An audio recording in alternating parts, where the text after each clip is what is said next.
Say it in comments.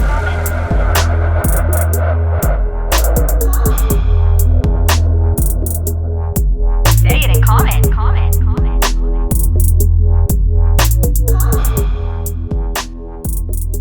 You're listening to Say It in Common. I'm AJ Cannon. Seth Templin. Tyrel Merle. And we're the commoners of D&D. Thanks for joining with us. And we wouldn't want to open up an episode without shouting out our good friends, Tiger Skull RPG. Tiger Skull RPG. Tyrell, you're not going to get involved in that? Your hair's coming in good, by the way. Thanks. I mean, it looks thicker. Yeah, it's actually Looks like like Sid off of Toy Story. Yes. oh my god. That's great. You're just going up and blowing some toys up in your backyard there, Tyrell. Anyway, Tiger Skull RPG. If you don't already know what Tiger Skull RPG is, you just need to go check it out at tigerskullrpg.com. And I was just kind of thinking, like, while I was setting this stuff up, like, if Tiger Skull RPG wasn't putting out high quality, great content, we wouldn't have them as a sponsor. It's not like we're too good for that or anything, but like I would have never approached him and said, "Hey, we do a podcast." We're not doing Raid Shadow Legends here. Exactly. You know? We have standards. Shadow Legends. Yeah, we got standards. And Actually, Raid Shadow Legends, you can send us you can call us out. no, I wouldn't. I hate Raid Shadow Legends. I think there's a lot of money in it. Like, they pay. Do they? Yeah. I listened to a chess guy, and he was like, Raid Shadow Legends reach out to me, and it's money. It's good money. But he's like, it has nothing to do with chess, so I'm not going to do it. There is some reason that a lot of these YouTubers and stuff have like that as like their main ad for some reason. Yeah. Well, see, we're too small for that, and we're not sellouts. So we talk about D&D on this podcast. We play D&D. We're going to use D&D stuff. Heck yeah. And it's great stuff. You need to go check it out. I'm not telling you that just to try to, kiss up to Tiger Skull RPG. They've got great stuff. Monthly 3D printable miniatures, digital illustrations that are out of this world, loot cards. If you join his Discord, he's always helping people figure out how to make their own 3D models and stuff. Like he tells them his kind of process and shows them exactly what to do and tells them how they need to go about it. And it's a pretty cool community over there. Yeah, he's got some YouTube stuff too, showing kind of how he makes stuff. Gosh, it's so cool. I don't know. I could never do it. But anyway, go check out Tiger Skull RPG. Great guy, putting out great stuff. And if you're a DM, you can't go wrong with Tiger Skull RPG. Thank you, Tiger Skull RPG, as always, for supporting us. Now, jumping into the podcast, before we get into our Keeping It Common segment, I just wanted to give Seth a moment to clear the air because he was frustrated about the last there podcast. were so many things that I disagreed with and was frustrated by in the last one I listened, and I can't really remember what they were. I think AJ said that he thought that CGI is always better than practical uses, and that's just not true in movies. Like, you need a good use of both practical and CGI because Yeah, I can agree with that. Like, I mean, if you're talking about you're talking about Lord of the Rings. Like, that's not all CGI. That's a lot of great makeup and stuff. But we were, comparing to, Hellboy. That bad, plasticky look stuff. The new Hellboy? Or the old one? I don't know. I just remembered.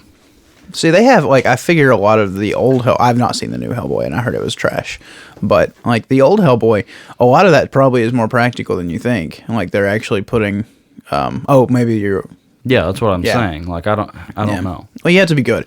The thing about Lord of the Rings, they didn't do a lot of the CGI and stuff. They use actual tricks of the camera and stuff. You see all these enormous cities and stuff. They actually built a city. It's just 1/10 the scale. So it's just a little Lego scale. You could put a little Lego guy on there. Oh, really? Yeah. And then they just bring in their cameras and swoop it around, and it looks amazing. That's crazy. I did not know that. Yeah. You should really watch the Corridor Crew on YouTube. Oh, yeah, you told me about them before. They talk every Saturday. They do a CGI, good or bad CGI react, a stuntman react. They've done some animation ones, and you just learn a whole lot watching these very professional men, just looking at a whole bunch of movies and stuff and being like, well, that's crap. This is why that's crap. This is awesome. How did they make this in 2001? This is amazing. And I've been following them for about 2 years now, and you learn a lot of stuff, and they're always saying, don't do just CGI. You have to have practical effects. Yeah, to a point. I mean, what were you gonna say, Ty? I was gonna say like the difference between Lord of the Rings and The Hobbit, like Right, the yeah. CGI in The Hobbit Too is, much. It's way overboard. They just made it CGI. Yeah. Yeah, pretty much every like orc and everything in that I think is CGI except for maybe a few, very very few. Yeah, I mean, I wasn't saying all the time. Like, I was thinking, like, I don't know, just some of those things that look bad because they used a puppet or they, stuff like that. But you know what? I like watching movies. CGI does jump out at you. Like, you can usually tell, like, especially with humans, it's really hard. To do You CGI on can't do humans. it. You still can't do it. But they make it like in Batman, in the Justice League when Superman shows up at the end, like, he just looks so weird, and it's mostly him, but he just had a mustache that he couldn't. He was under contract to keep for the Mission Impossible Fallout movie, so he couldn't shave it. So they had to CGI his mustache out, and it looks horrible, and you can just see it. Like, your eyes immediately pick up. Think Like, they could do something with makeup on that. you'd think. Yeah, just put a little, like, a plastic cap over it or something. Yeah, something. You'd think. Whereas, if you've watched The Walking Dead, like, everything they do is practical. Like, they have people ripping out people's throats and stuff, and you can watch the after show, and they'll talk about how they had just this meat patty that was like raw turkey that they're actually biting into and ripping off, and a blood pack explodes when they pull it away, and it's crazy. And Wow. it looks so good. Yeah. Have you guys ever seen? Oh, Go ahead. I was gonna say, have you guys ever seen the Underworld series of movies? A long time ago. No. The majority of that is practical effects, but then like the later it got, like I think it was the third movie that they came out with, it had a lot more CGI type stuff in it. The Matrix, like, they have one of their fights is completely CGI, and you can absolutely tell, like, it goes from live people to that's a cartoon now. Like, it's just ridiculous. Is that the one in the? I think it's the first Matrix where he's like spinning around a whole lot, and I mean, it looks good for the time. That third one where he's fighting like all the Agent Smiths. Yeah, that that's one's the very one. very Yeah, much CGI. Yeah, okay, it was the third one. Yeah, that's the thing. It's like, if you're gonna do practical, you have to do it good, and if you're gonna do CGI, you have to do it good, and if you're gonna mix the two, you have to make it seamless. And sometimes there's movies it's like they do a lot of it practical, and then when it's something just CGI, it's like, what the heck? They did a horrible job of animation. But like, we watched Star Wars, and I was making fun of a lot of it. I mean, I know it was way ahead of its time, but it almost just looks They like have they're some pulling Star a Wars- Lego ship through on strings. They are. Yeah.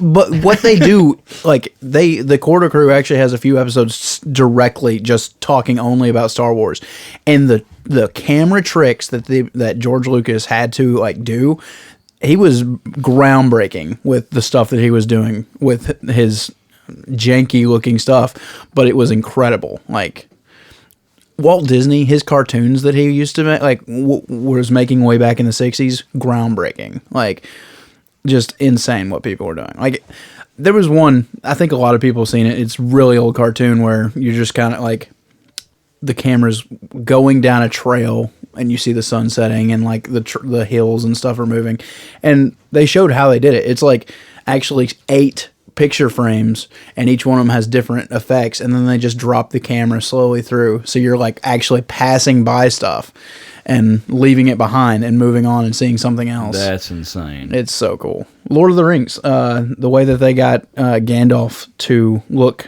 different than all the hobbits, it was they created these tables that were like cut at different angles so that he was sitting way away in the room and the hobbit was sitting close by, and the camera just makes it look like the forced they're perspective thing. I saw some of that. They did that with Elf because Will Ferrell was supposed to be big, and he's just sitting closer to the camera. It's so hard. It's awesome. I think that stuff's really cool.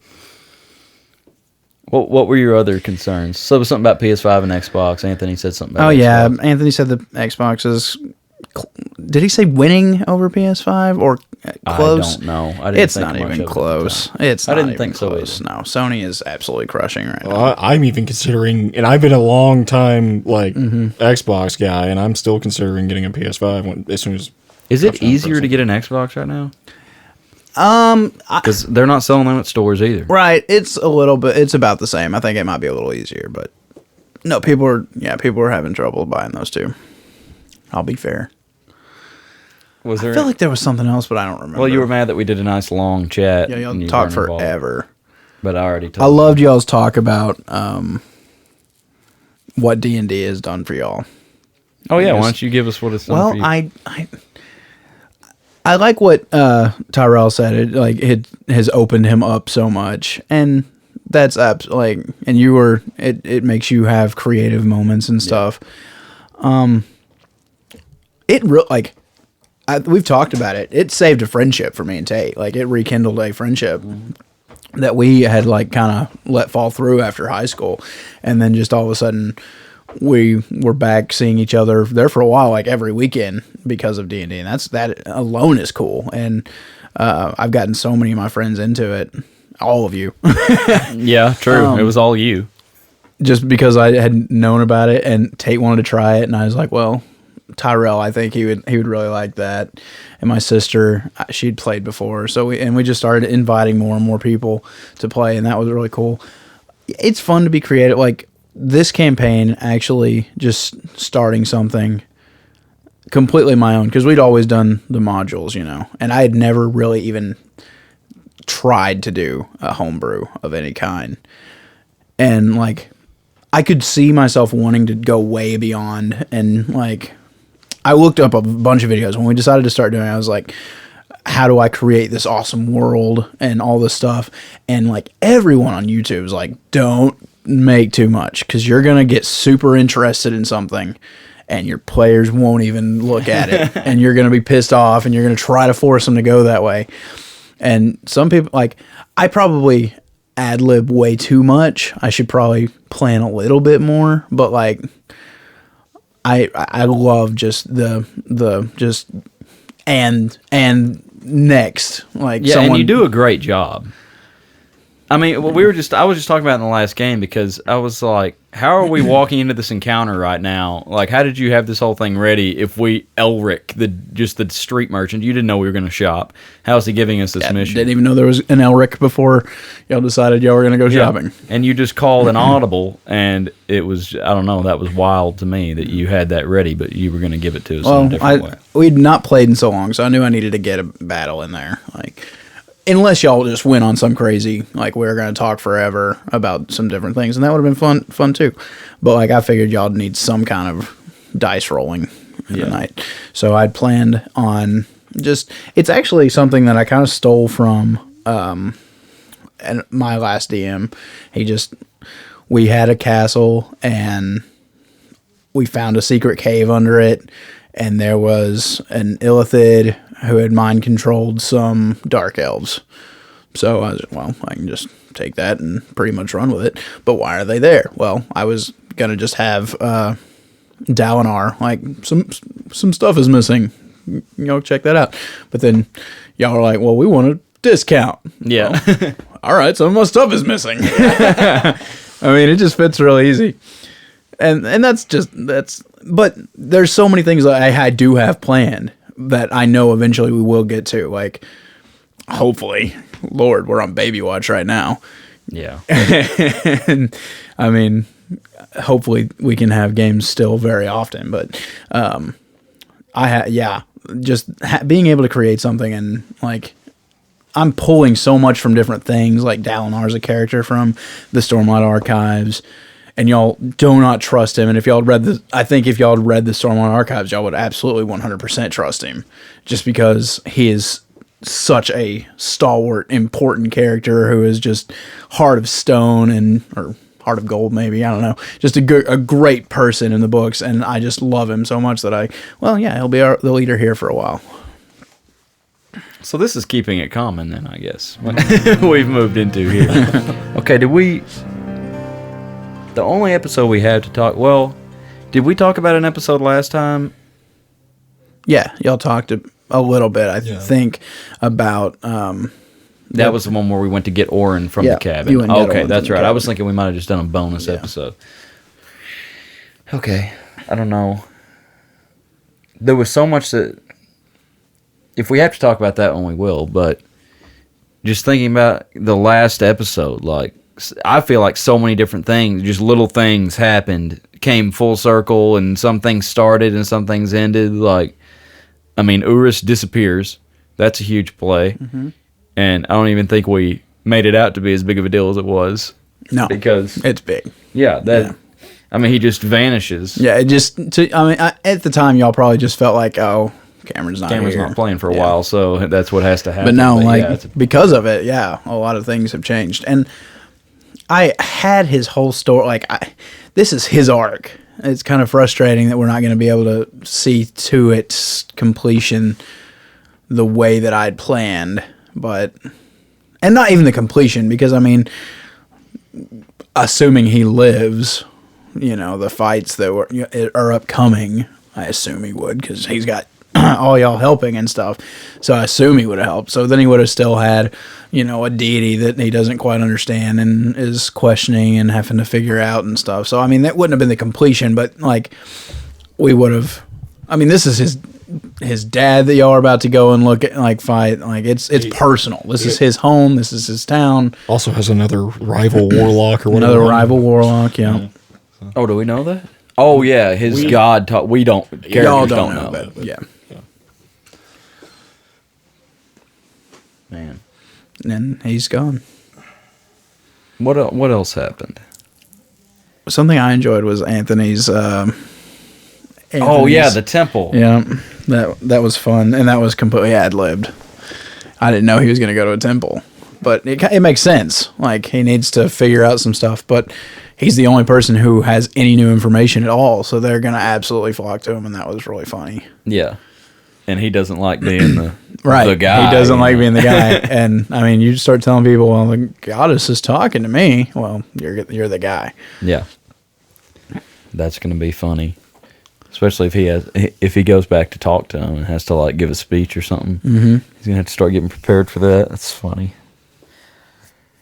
And I mean, you said we don't trust Dalinar. Y'all just talked about it on the Yeah, I think our characters probably... Y'all don't trust anyone, apparently. I think our characters trust Dalinar more than we trust him. Would you say that, Tyrel? Does Thren trust Dalinar? To a certain extent, I would say. I think the thing that we were talking about last time was that we felt like he was going to be like the end of the Hunger Games kind of thing or something maybe. Oh, President Snow. Yeah. Or the new president woman. Yeah. He's... See, the thing with us, we kind of got into the Inkling because we're against the Empire.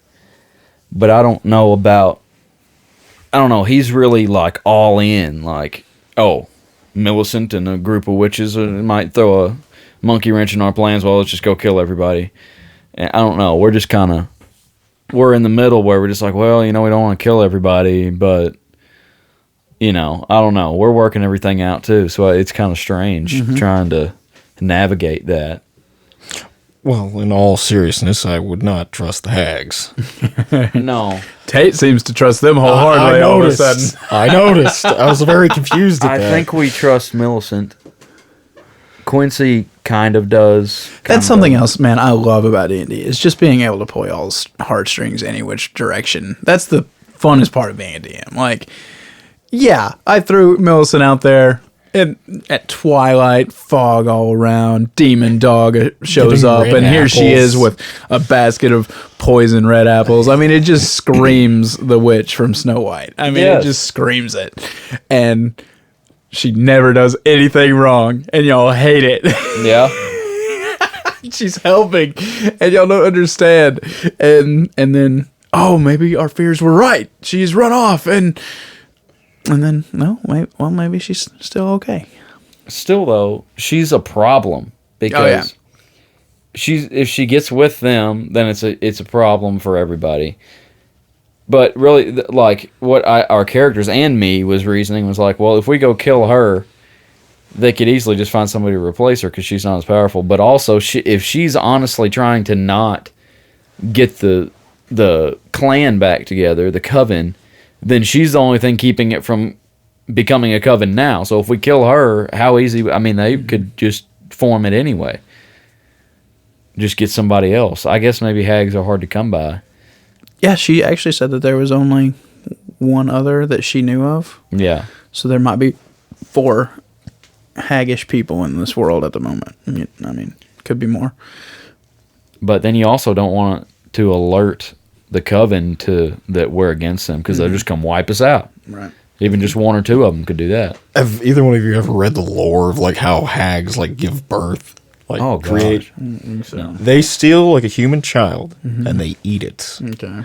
And then they like regurgitate it basically, and it becomes a new. Like I think it's like the original version of what it was before, but then it at a certain age, when it becomes of age, it actually transforms into a hag.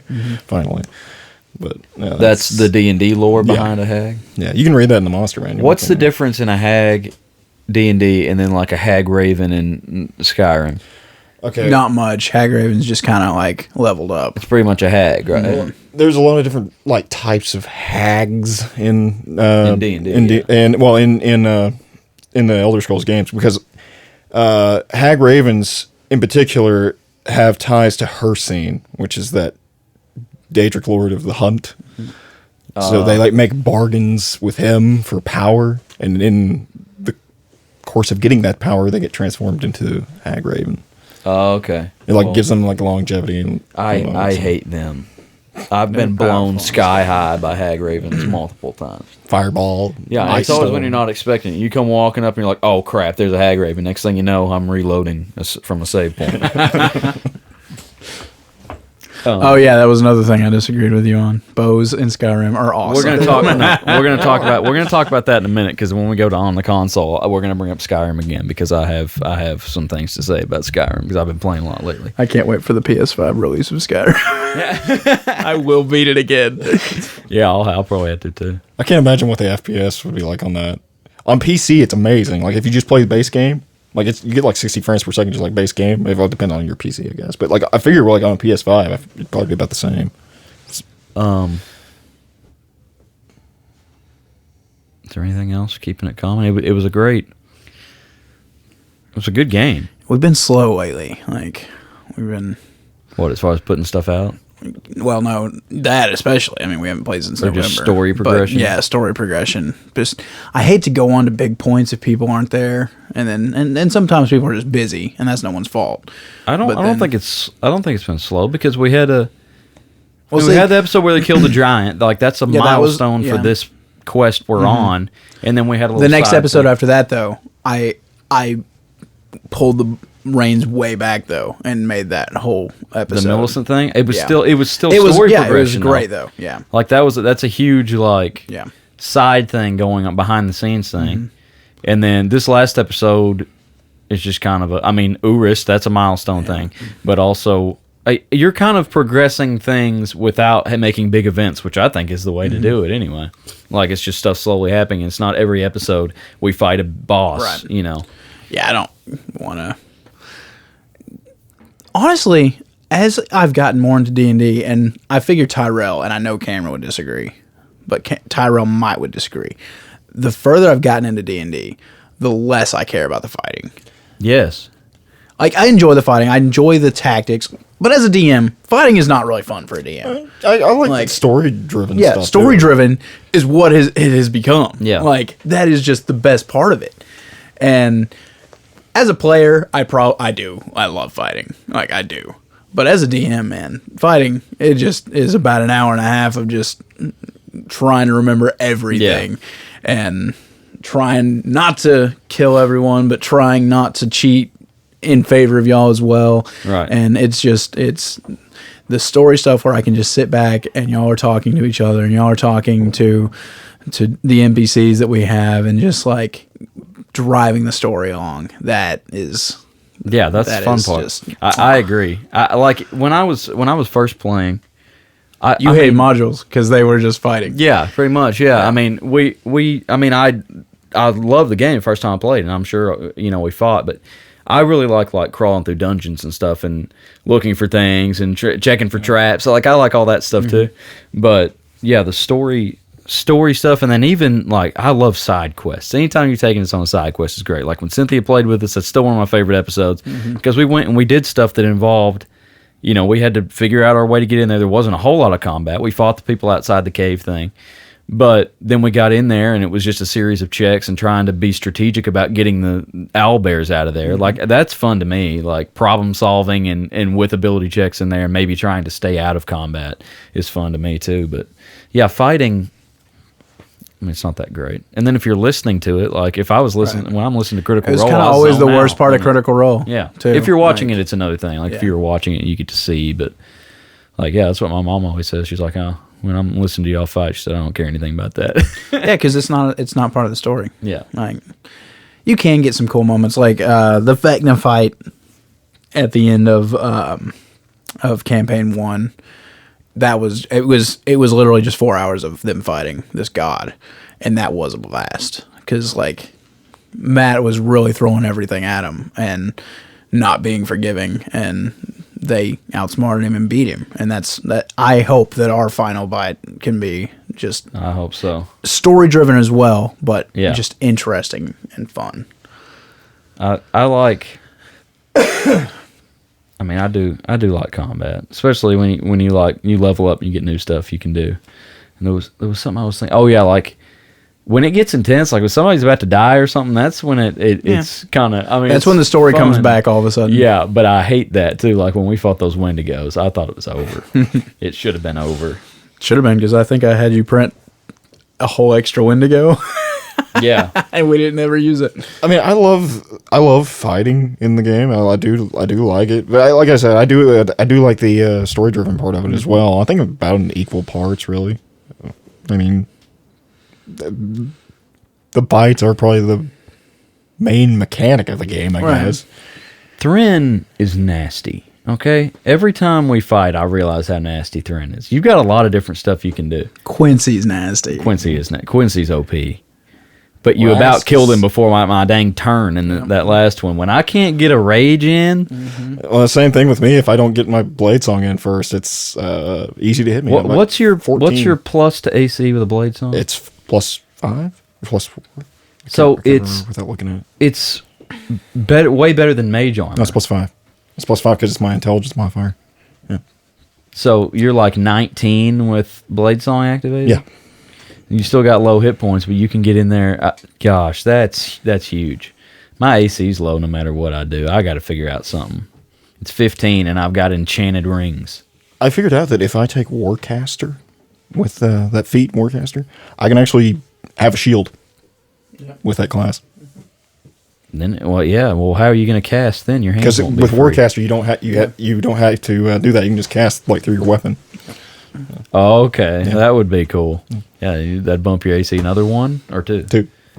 And depending if it's like an enchanted shield or whatever. 21. Did y'all get mad about how much stuff I give Kyle?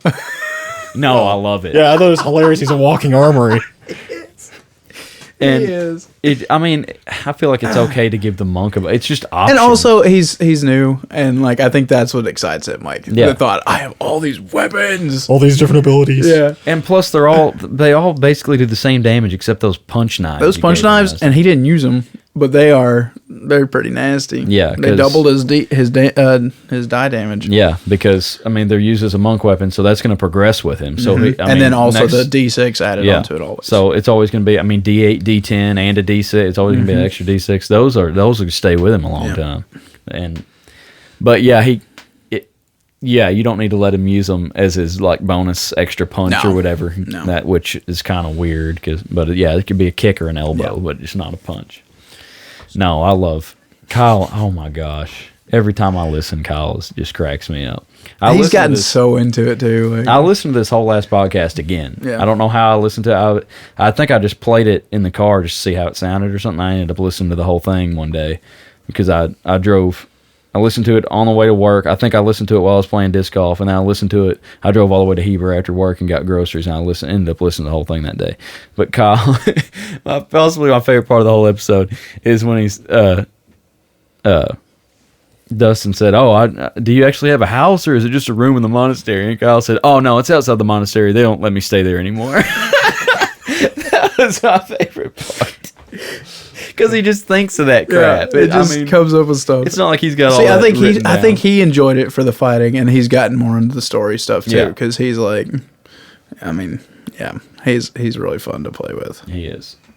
Great. And we have a listener who has a problem with our tree hugging Orin. Well, yeah, just same problems everybody else has with him. What was we were talking about it, but I don't remember y'all fighting dogs. Yeah, I'm not sure what he was referring to. Is he talking about the demon dogs? I don't think Orin was there for the I demon don't dog think he's fight. been there for a demon dog. No. What did y'all fight the time Tyrel wasn't there either? When they fought the Chimera, was there anything to do with dogs or wolves or I anything? don't think so. But he was just laughing that he was killing some dogs. Yeah, which he is. He's just completely chaotic. He kills stuff. He is super chaotic. You And don't that expect surprises him to me, kill. like, because he's never played before, and like his style is not very team oriented, but it's very good, like pretty story driven. Like, Yeah. it's really fun. Runs off by himself all the time. Does Yeah, I'm not sure. He needs to. Night Tempest. You need to comment exactly what you're talking about when you hear this. Oh, also, I just wanted to shout out to all the new listeners. We've been having people listening to like early episodes a bunch. More like while we were not putting anything out for the past month or so, we've got more listens on early episodes than we have on our latest ones. So y'all won't hear it for a long time, but we appreciate you. Yeah, if you're not that's the thing that sucks about a podcast is like if you're listening to it in order, they're obviously not going to jump way up ahead and listen to a Say It in Common. So they're not going to hear me say, "Hey, follow us on Instagram" for months. Yeah. But anyway, yeah, the new people, if you're flying catching up and you happen to hear this, we appreciate you jumping in. I don't know where you came from or why, but follow us on Instagram at the Commoners Official and come chat us up. Let's just look at some stats here. We've been getting a lot of listens. I have no idea why. We're over 1,300 now total. Ooh. Okay, right now the last episode we put out has the most listens in the past month. But like we've got nine listens in the past month on episode 7, 8 on episode 6, 6 on episode 8.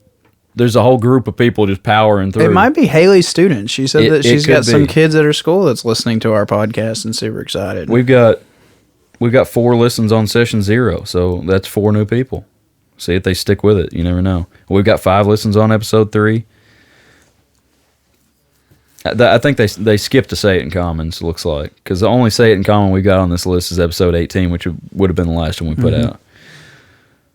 They hit up the holiday one-shot pretty good. Tyrel, what'd you think of that?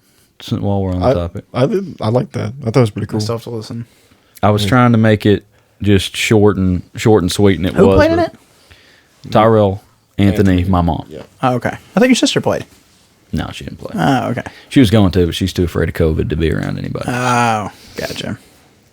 I loved the soul knife. I thought that was really fun.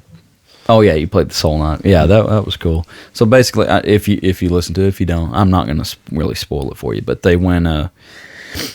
They were in this town. This is in Tiger Skull, right? On Tiger Skull. And it took place in You said it was Wilderton, Yeah, but it's like which before, is on the north edge of the map.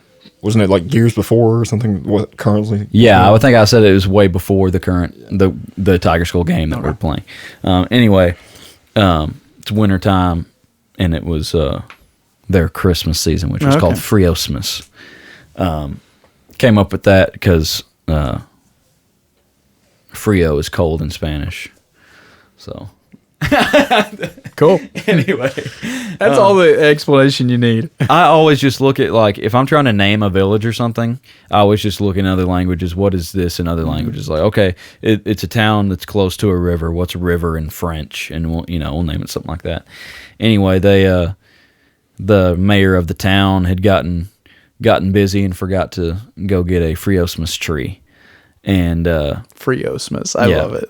It was a big deal because the trees, the evergreens that they use for their festival are not nearby. They have to go far to get them. Well, there was a little gnome guy, old guy in the bar there where they were all at, figuring out how they were going to solve this problem. And he's like, "Oh, you've never heard this legend about this everlasting tree that's down in this cave that hundreds of years ago they used to cut it down every year for the Friosmas festival, and then some weird cultist people went down in this cave and found this tree and started worshiping it and shut everybody out where we couldn't go get the tree anymore." It was hundreds of years old legend. Anyway, so they go try to find the tree, and they had to They had to get down in there, and it was pretty cool. They ended up fighting the Deathless Apprentice down there. He was the head cultist guy. Okay. Deathless Apprentice and some cultists. It was a fun fight. They didn't get banged up too good, but it was fun anyway. We got to try out some new stuff from Tasha's in there too. Well, I mean that class is, but because they kind of stealthed their way in. They took out like 2 guys before they ever even alerted anybody. It was pretty nasty. the soul knife. You can manifest a dagger in each hand. And you can actually use them as throwing weapons. Okay. They're psychic damage, so they don't do any physical damage. They just kill them instantly. Okay. And Anthony was a rogue too, wasn't he? Yeah, and he was a Inquisitor. Is that what he was? Yeah, he was Inquisitor rogue. And your mom was a ranger. Ranger, yeah. So they all had ranged and all had stealth stuff. Yeah, That is something y'all do not have in our Is campaign. stealth? Range. range. Yeah, Not a ranged class. I mean, Orin's got the hand crossbow, but that's it. Yeah, that's it. I mean, you got got some spells. spells, and you can throw your spear a little can bit, throw but spears y'all and do javelins. not have range. Yeah, but I don't want to use range stuff because I don't get rage stuff. Let's talk about Quincy for a minute. Oh yeah. Am I OP? I feel bad, but you're not like giving me a bunch of stuff. All barbarians are OP. Like, I mean, that's a legit class now. It was on Earth Arcana, and now it's actually. Oh yeah, and for those that might be wondering, we're talking about rolling on both tables and stuff in the game, but we didn't ever explain. So in Unearthed Arcana, the Wild Soul, Soul Barbarian has a table that you roll on when you rage for what magical effect happens. Y'all already knew I was rolling for that. Well, when the Tasha's new book came out, they edited the table, so it's a little different. There's a lot on there that are the same that are kind of different, and then there's some that are completely different. So for now, I'm rolling on both tables. So I'll roll, basically doing a coin toss to see which table I'm rolling on, and then rolling on that table. So the effects are kind of the same, but like the flump one that I rolled last time is way better than the flump on the Unearthed Arcana. So I think that'll be kind of cool, actually. That barbarian is very, very much Fae themed. Fae themed, yeah. Because like it even says like they changed it from just being flumps. You can also have it be pixies too now. Oh, really? Yeah. I like the flumps. I think it's funny. it reminds me of Dragon Ball Z so much. It's so. I don't know anything about Dragon Ball Z. Well, there's just Gotenks, which is Goten and Trunks. They can form together to make one thing, and it's Gotenks. And then, like in Super Saiyan 3 mode, Gotenks, they can blow these ghosts out, and anything that these ghosts touch, they explode. So, like in the cartoon, there's one point where these ghosts are like hyping each other up, like "Let's go get him, man!" And then they high five each other and explode, and it's really funny. But the flumps, because I mean, the only time that you've used the flumps, it was not good. Like, it alerted everyone, that of what was going on and stuff. It's not ever going to be a good thing. If it could hurt your friends. I mean, that's the same thing with the sorcerer, the wild magic sorcerer. Oh man, that thing can be nasty. Just fireball right on your feet. Yeah, that's dangerous. Yeah. This one's not quite as dangerous, but it can be. That's why I'm trying to get away from everybody before I rage, because I don't want it to be one of those bad ones. There's not. You've created him really well, because like, it's funny. It's a lot like how Vax, yeah. Just he kept getting stuff, and it just turned out in the first campaign of Critical Role, it all adds up in a great, crazy way, and it's super stupid. Like, you got your first feat was I can't run very far, so you got mobile. Yeah. Oh, but also when you run past someone, you don't get attacked anymore. And now you're raging and makes things explode, so I'm going to run away because it won't hurt me, and I won't hurt people, and then I'll run back. And it's hilarious that it all works together, and you just you can take mobile, no problem. And like, oh, well, man. Now, and it's hilarious that you don't even have to hit. All you got to do is attack. I make an attack on somebody, and I run away. Crap. Well, let me just run away. But I just picture Quincy just darting around. It's just a typhoon, just knee-high typhoon, just running all over the place. Tasmanian devil. Yep.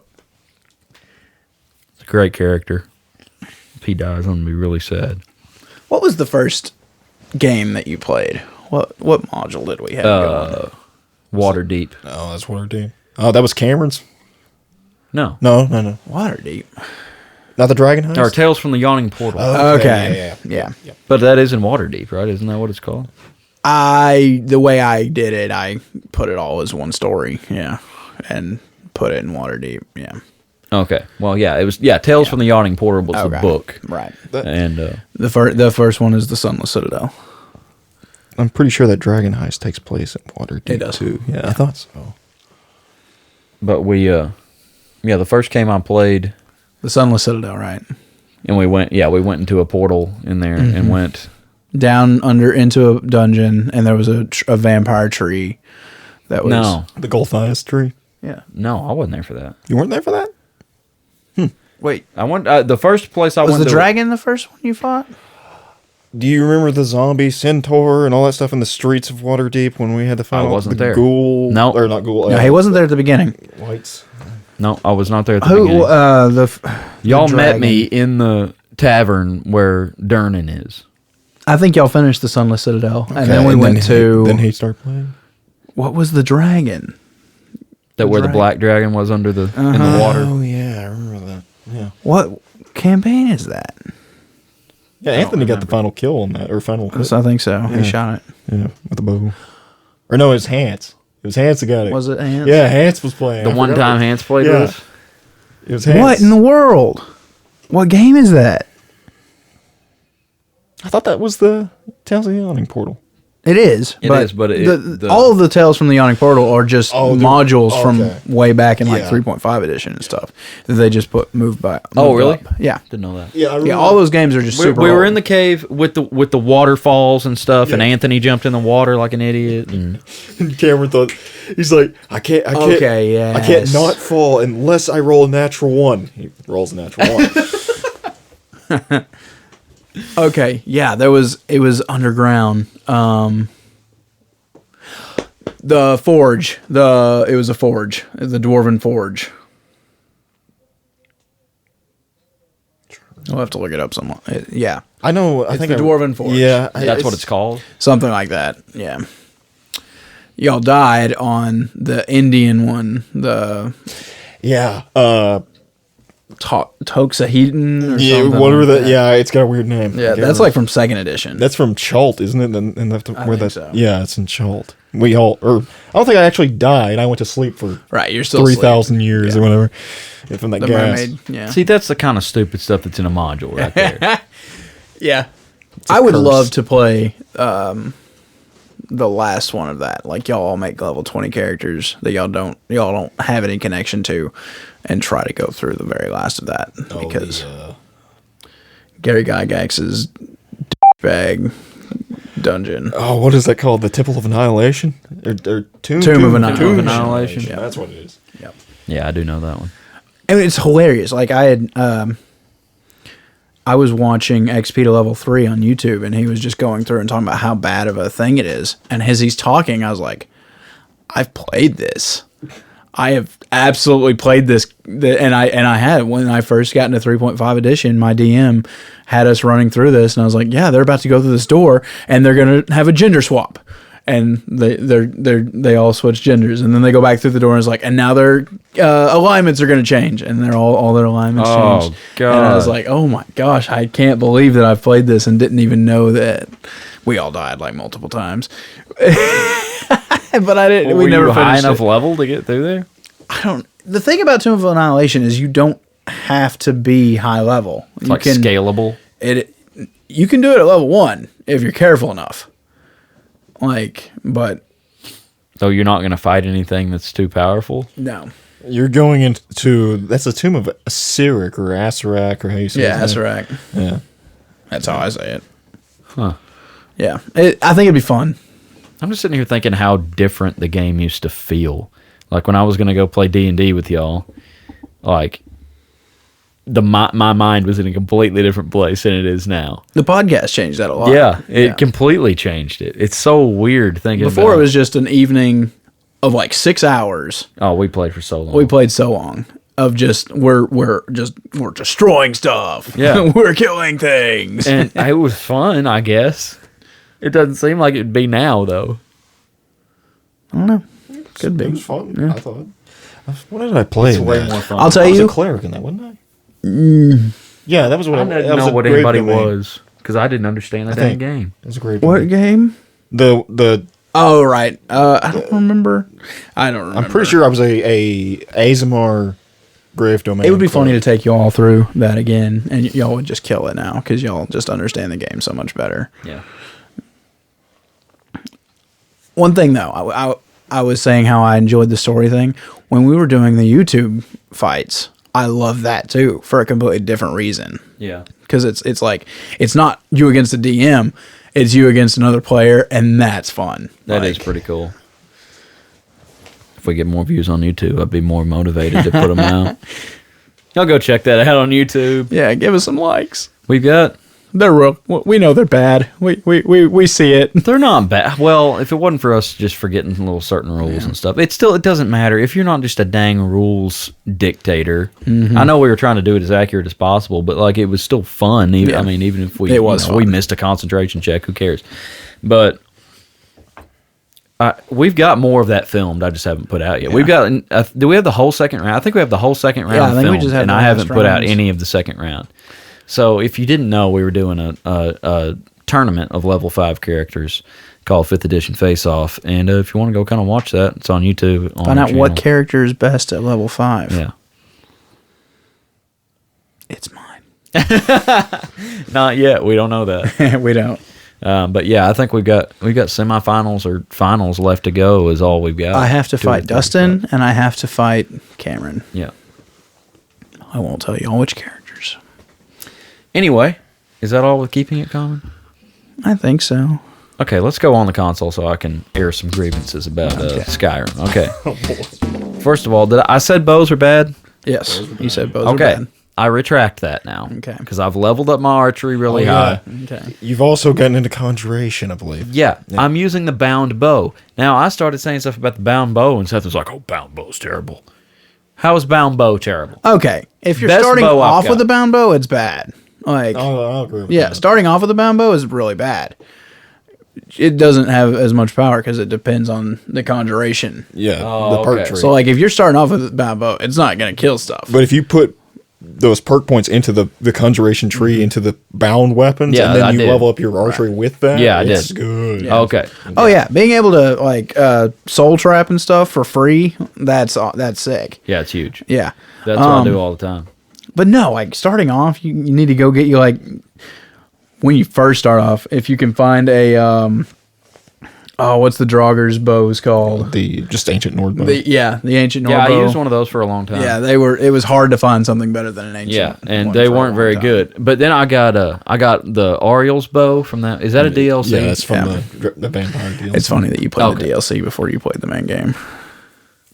Well, see what happened was I got up there to fight the dang last dragon and I couldn't beat him, so I was like, I got to level some stuff. As soon up. as you level up to like level 10, they're like, oh, you can go do the vampire thing now. So Yeah. Yeah, I got drug into all these DLCs, and I didn't realize they were DLCs because I didn't know the base game.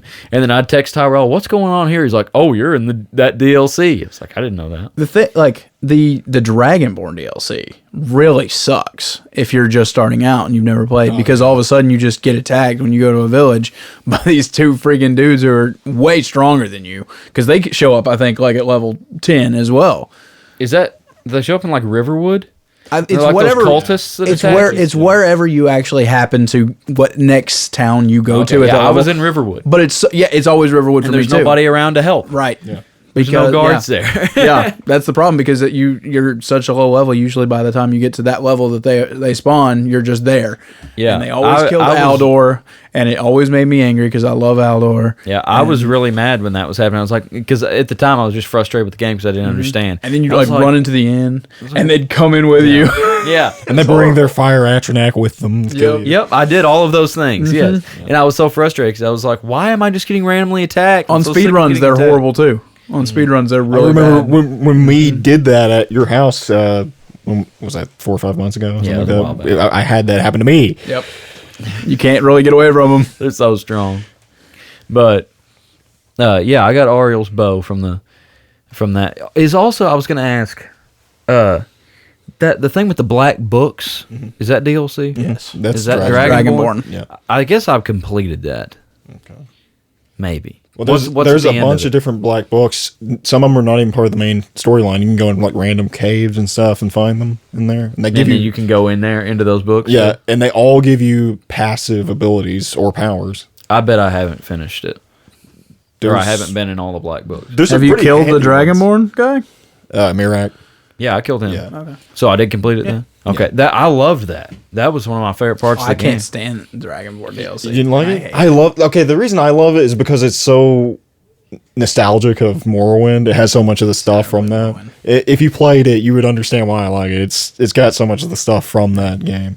But I was using Oriel's bow, and I was using Serana's blood to poison my elven arrows or whatever that's called. Yeah, to taint the arrows. With Yeah, the blood tainted arrows. Yeah.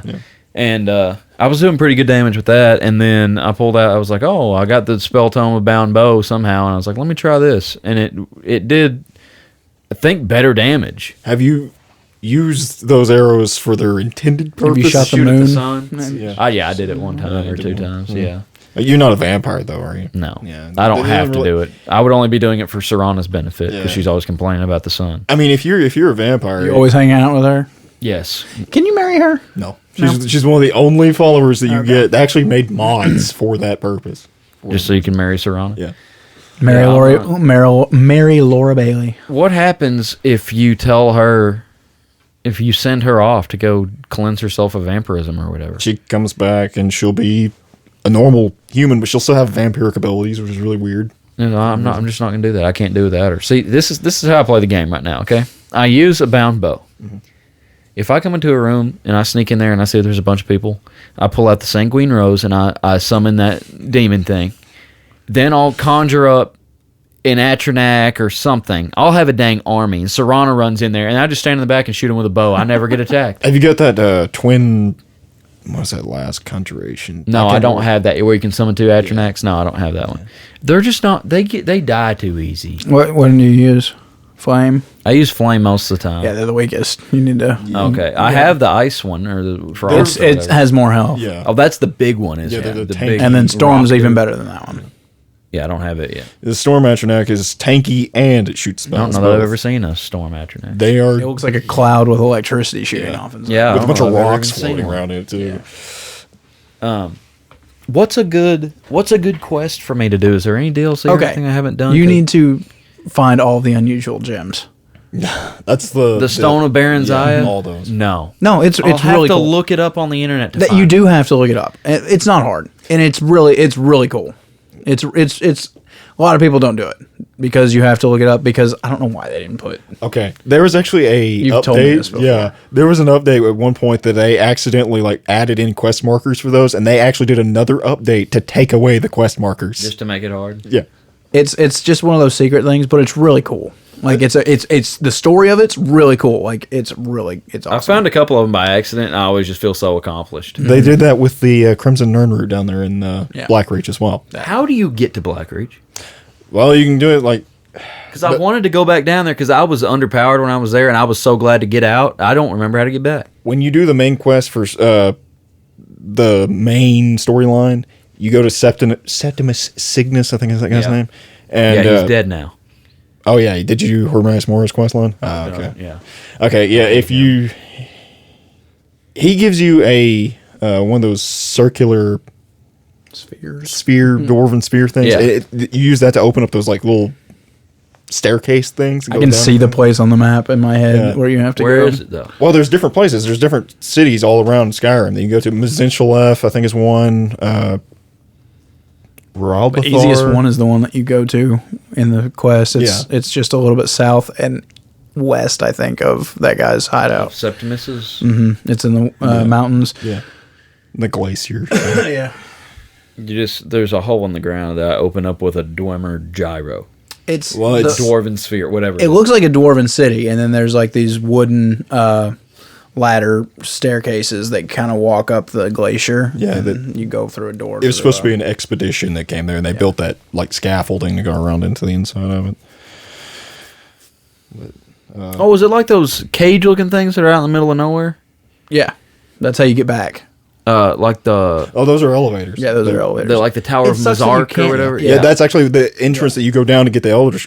Well, that's where you come out from getting. And that the goes to skull. Blackreach, though? Yeah. After you come out of it, can you always use that one? Does the door shut? I think the door's shut. That after a while. sucks. Yeah. It's really stupid too because it doesn't make any sense why it shuts. But I think it just does that just because the game like resets. Is itself. Blackreach where...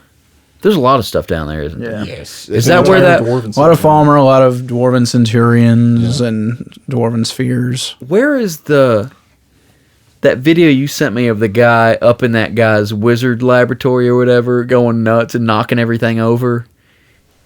It was some kind of mod, and he was... You go up like in a treehouse. Oh, that's Nelos. That's in the Dragonborn DLC. How do you get there? That's just a mission you find. Yeah. Can I get there anymore? Yeah. Yeah. You can go there from Raven Rock if you go to Solstheim, Yeah. and then you Soulstein. it's on the far right side of the map up at the top. Yeah. It's right there. There's weird stuff out there. Well, that's what I'm saying. Is That was a fun quest, actually, in the Dragonborn. To just help I remember how hard that was. What are those what big things are there that attack you? the lurkers. Lurkers. Yeah, those are Daedra from Harass Mora. Yeah.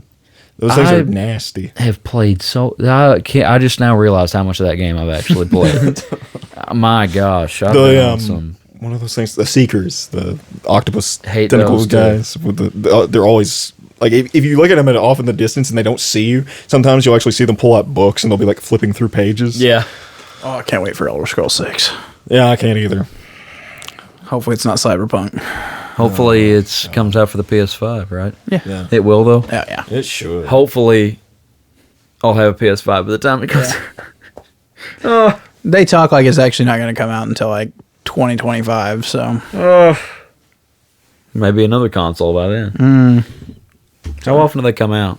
7 or 8 years. Yeah, something like that. That's a pretty good while, actually. It's not like phones. No, every year. Yeah, or 2 a year. Man, I want a PS5. I do too. I got one. I just want to play new games. What do you think about? There's Demon not a Souls? lot of I know there's not a lot of new games yet, but games for it. like Tate at one time was telling me, "Oh man, just get a PS4 and play PS4 games. They'll still be relevant for a while." I was like, "Why would get I?" a PS5 and you can play PS4 games. Right, that's on what the I'm PS5. saying. Like, why would I get a PS4 and spend an extra couple $100 and then not be able to play new games when I could get a PS5 and play all of them? Yeah. Did they play PS3 games too? No. Just PS4. If you have good internet, you can get on PlayStation Now and play hundreds of games, and they go Old all the way back to stuff. PS3. Yeah. Oh yeah, that's I like really where you wanna can like play those download whatever you want. I really want to play those remastered Spyros. that you That's have on PS4. Yep. Probably on PS5 too. I'd love to play those. I think someone said that they think they're making a new Spyro game probably pretty soon. Don't quote me. Is it going to be that Skylanders crap? Because No, that was It'll be on- Spyro, right? I don't know. Skylanders? Is that what it is? I don't think Skylanders was Spyro. Spyro was in it. Oh, he? I know I what thought you're it talking was about. It's got like Spyro. dragons and all that stuff, and it's kind of really cartoony kind of. Yeah, I thought it was like Spyro and the Skylanders or whatever. I thought that was his thing. I don't know. I'm gonna look this up. Never was a Skylander kit thing. I think it was or like an it was amiibo kind of a guy. kitty thing. Yeah, Skylanders were kitty, which I think Tate loves them. I think he buys a lot of Skylanders. Skylanders, Spyro's Adventure. Yeah. Maybe that was just a life action adventure video game. That was probably just a cross. That stuff was so expensive. Yeah, maybe it's kind of like Mario stuff that has all kinds of different characters and stuff in it. Yeah. So you want to hear how I got my PS5? Yeah, tell us the story again. Have I told y'all about my wife trying to buy me one on the podcast? No, I don't think you told Okay. me. Yeah, I don't think so. So I really thought I'd get one before Christmas. Like, just thought I would be able to, and just never really could. I went to Walmart, and I had found out that Heber, a town close by us, was going to have like 8 PS5s come on a Friday at 2 p.m. And the woman told me, a manager told me, be there at 1 o'clock and you'll get in line and you'll for sure get one at 2 o'clock. So I was like, awesome. So I had to go to Mountain View like a couple days before that. And I was just like, y'all got any PS5s? So like everywhere I go, I would ask, like everyone. And this girl's like, nope, we're getting some tomorrow morning though. What? Yeah, we're going to get, I think 4 consoles tomorrow morning on the, like, first thing. As soon as we open, we'll have 4 to sell. I'll be here. So because of COVID, Walmart is opening at 7 o'clock right now. So I wake up at 5:30, drive half an hour to Mountain View, and wait outside it was fairly cold. And there was someone there before me. There was a guy in line. That pumped me up. And he's like, you here for the PS5? Yeah. And people started showing up too. Like, not quite as early as us. Both of us weren't over. He was over an hour early. I was an hour early exactly. And then other people started pulling up and parking and not getting out because it was cold. And we're like, they're here for a PS5. They're here for a PS5. And then, like, we just kept at, like, people would keep coming up, like, are they not open yet? No, they're not open. What are you needing? Some Pepsi, man. Yeah. And just wild stuff. No one needed a PS5, so we both just make it to the back as soon as they open the doors. We're here for PS5. No, we don't have any PS5s. We were told by an employee that you're gonna have PS5 here. It looks like we're getting them on Friday. Okay, so that was a Thursday. So the next day, I'm just like, okay, I have to be there at 7 that time. Maybe it's Saturday. I think it was Saturday, actually, that they were supposed to get them. So I go to Heber on Friday at 1 o'clock. And I'm waiting around, and there's this dude throwing a fit. Just throwing a fit to this manager, and I kind of sidle over and I'm listening. He's like, I took off a day of work. I'm buying this for my son. Like, I'm going to get one. And it comes to find out, they had decided, I asked the woman, I was like, y'all are getting a PS5 today? She's like, yes, we are. And I was like, okay, where do I need to be in line? She's like, we're not selling them until tomorrow morning, even though we're getting them on the truck at 2 o'clock. What? It makes no sense. So this guy is throwing a fit because he has taken off a day of work and he claims to be a cop. He's being very rude to the manager, but she's like, yeah, we'll get you one off the truck as soon as it comes in. If it comes in, you can get one. And she walks off before I can talk to her. She eyes me and then turns around, walks off, runs off. So I'm just like walking around. I talked to that guy and he's like, yeah, they told me I'd get one. I tried to get two, but they wouldn't let me have two because that's just policy. And then I'm Cynthia didn't have her phone. She left it at home, and she dropped me off at Walmart because I thought I was going to be there for a good 3 hours or something. Yeah. And she drove home, and I've texted her parents like to send Cynthia back to get me. And then I'm walking around, and I found a group of people who are all hanging out where the video games are, and they're all there for the PS5. I was like, they're not selling it to y'all tonight. Like, it's not happening. And they're like, yes, they are. They thought I was like trying to lie to them to jump in line or something. I was like, no, they said they're not going to sell them. Like that. Apparently they get there at 2, but they don't even take them off the truck until 5:30, and then they're just not going to sell them until the next morning. And I leave, and I am still waiting on Cynthia. So I see them all leave, and they've all got the same news as me. So I don't know if that guy got his or not. I didn't stick around. I had to go to Batesville actually, but didn't stick around. I don't know who got them that day. So the next morning, I'm supposed to be working on getting ready for birds, but I wake up at 4 to go to Mountain View because a different manager told me that they were getting some PS5s there, 4 of them, and I drive there 2 hours early. I get there, and there's 2 dudes and 2 girls standing in line, and there was only supposed to be 4. So I just turn around and leave.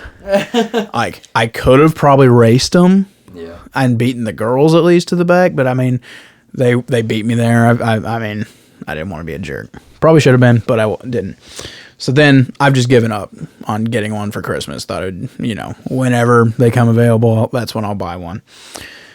Cynthia, we're going to her parents for something, and she just pulls over at not DJ's Diner, at the cafe, and she's like, I have to do something. I'm like, what are you doing? And she's, I have to do something. I'm like, are you bidding on something? She never uses eBay, but why in the world would you have to stop at a certain time? Yeah. And she told me, I have to make a stop at so-and-so time. I was like, well, you're making a bid on something. And she wins this thing, and she makes me think it's like a Zuka cart for disc golf or something. So we go hang out with her parents, and as the night goes on, And we go home. She is just in the worst mood, just depressed and acting so weird.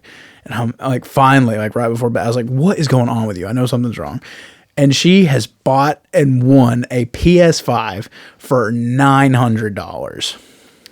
The original bid was like $700, and she had made it up to $900. And she's like, I won it. And then this guy texted me after she'd paid it, the guy who owned it is like, don't pay. I'm not selling it to you. I won't make enough money. That 900 won't make enough money. He wouldn't make enough money at $900. $400 over what, or $500 over what it was supposed to be. That actually makes me a little bit mad. Oh, then he gave her a bad review on eBay saying this stupid girl thinks that she's going to get a PS5 for $900. Just go to Walmart. Scalper. Yeah.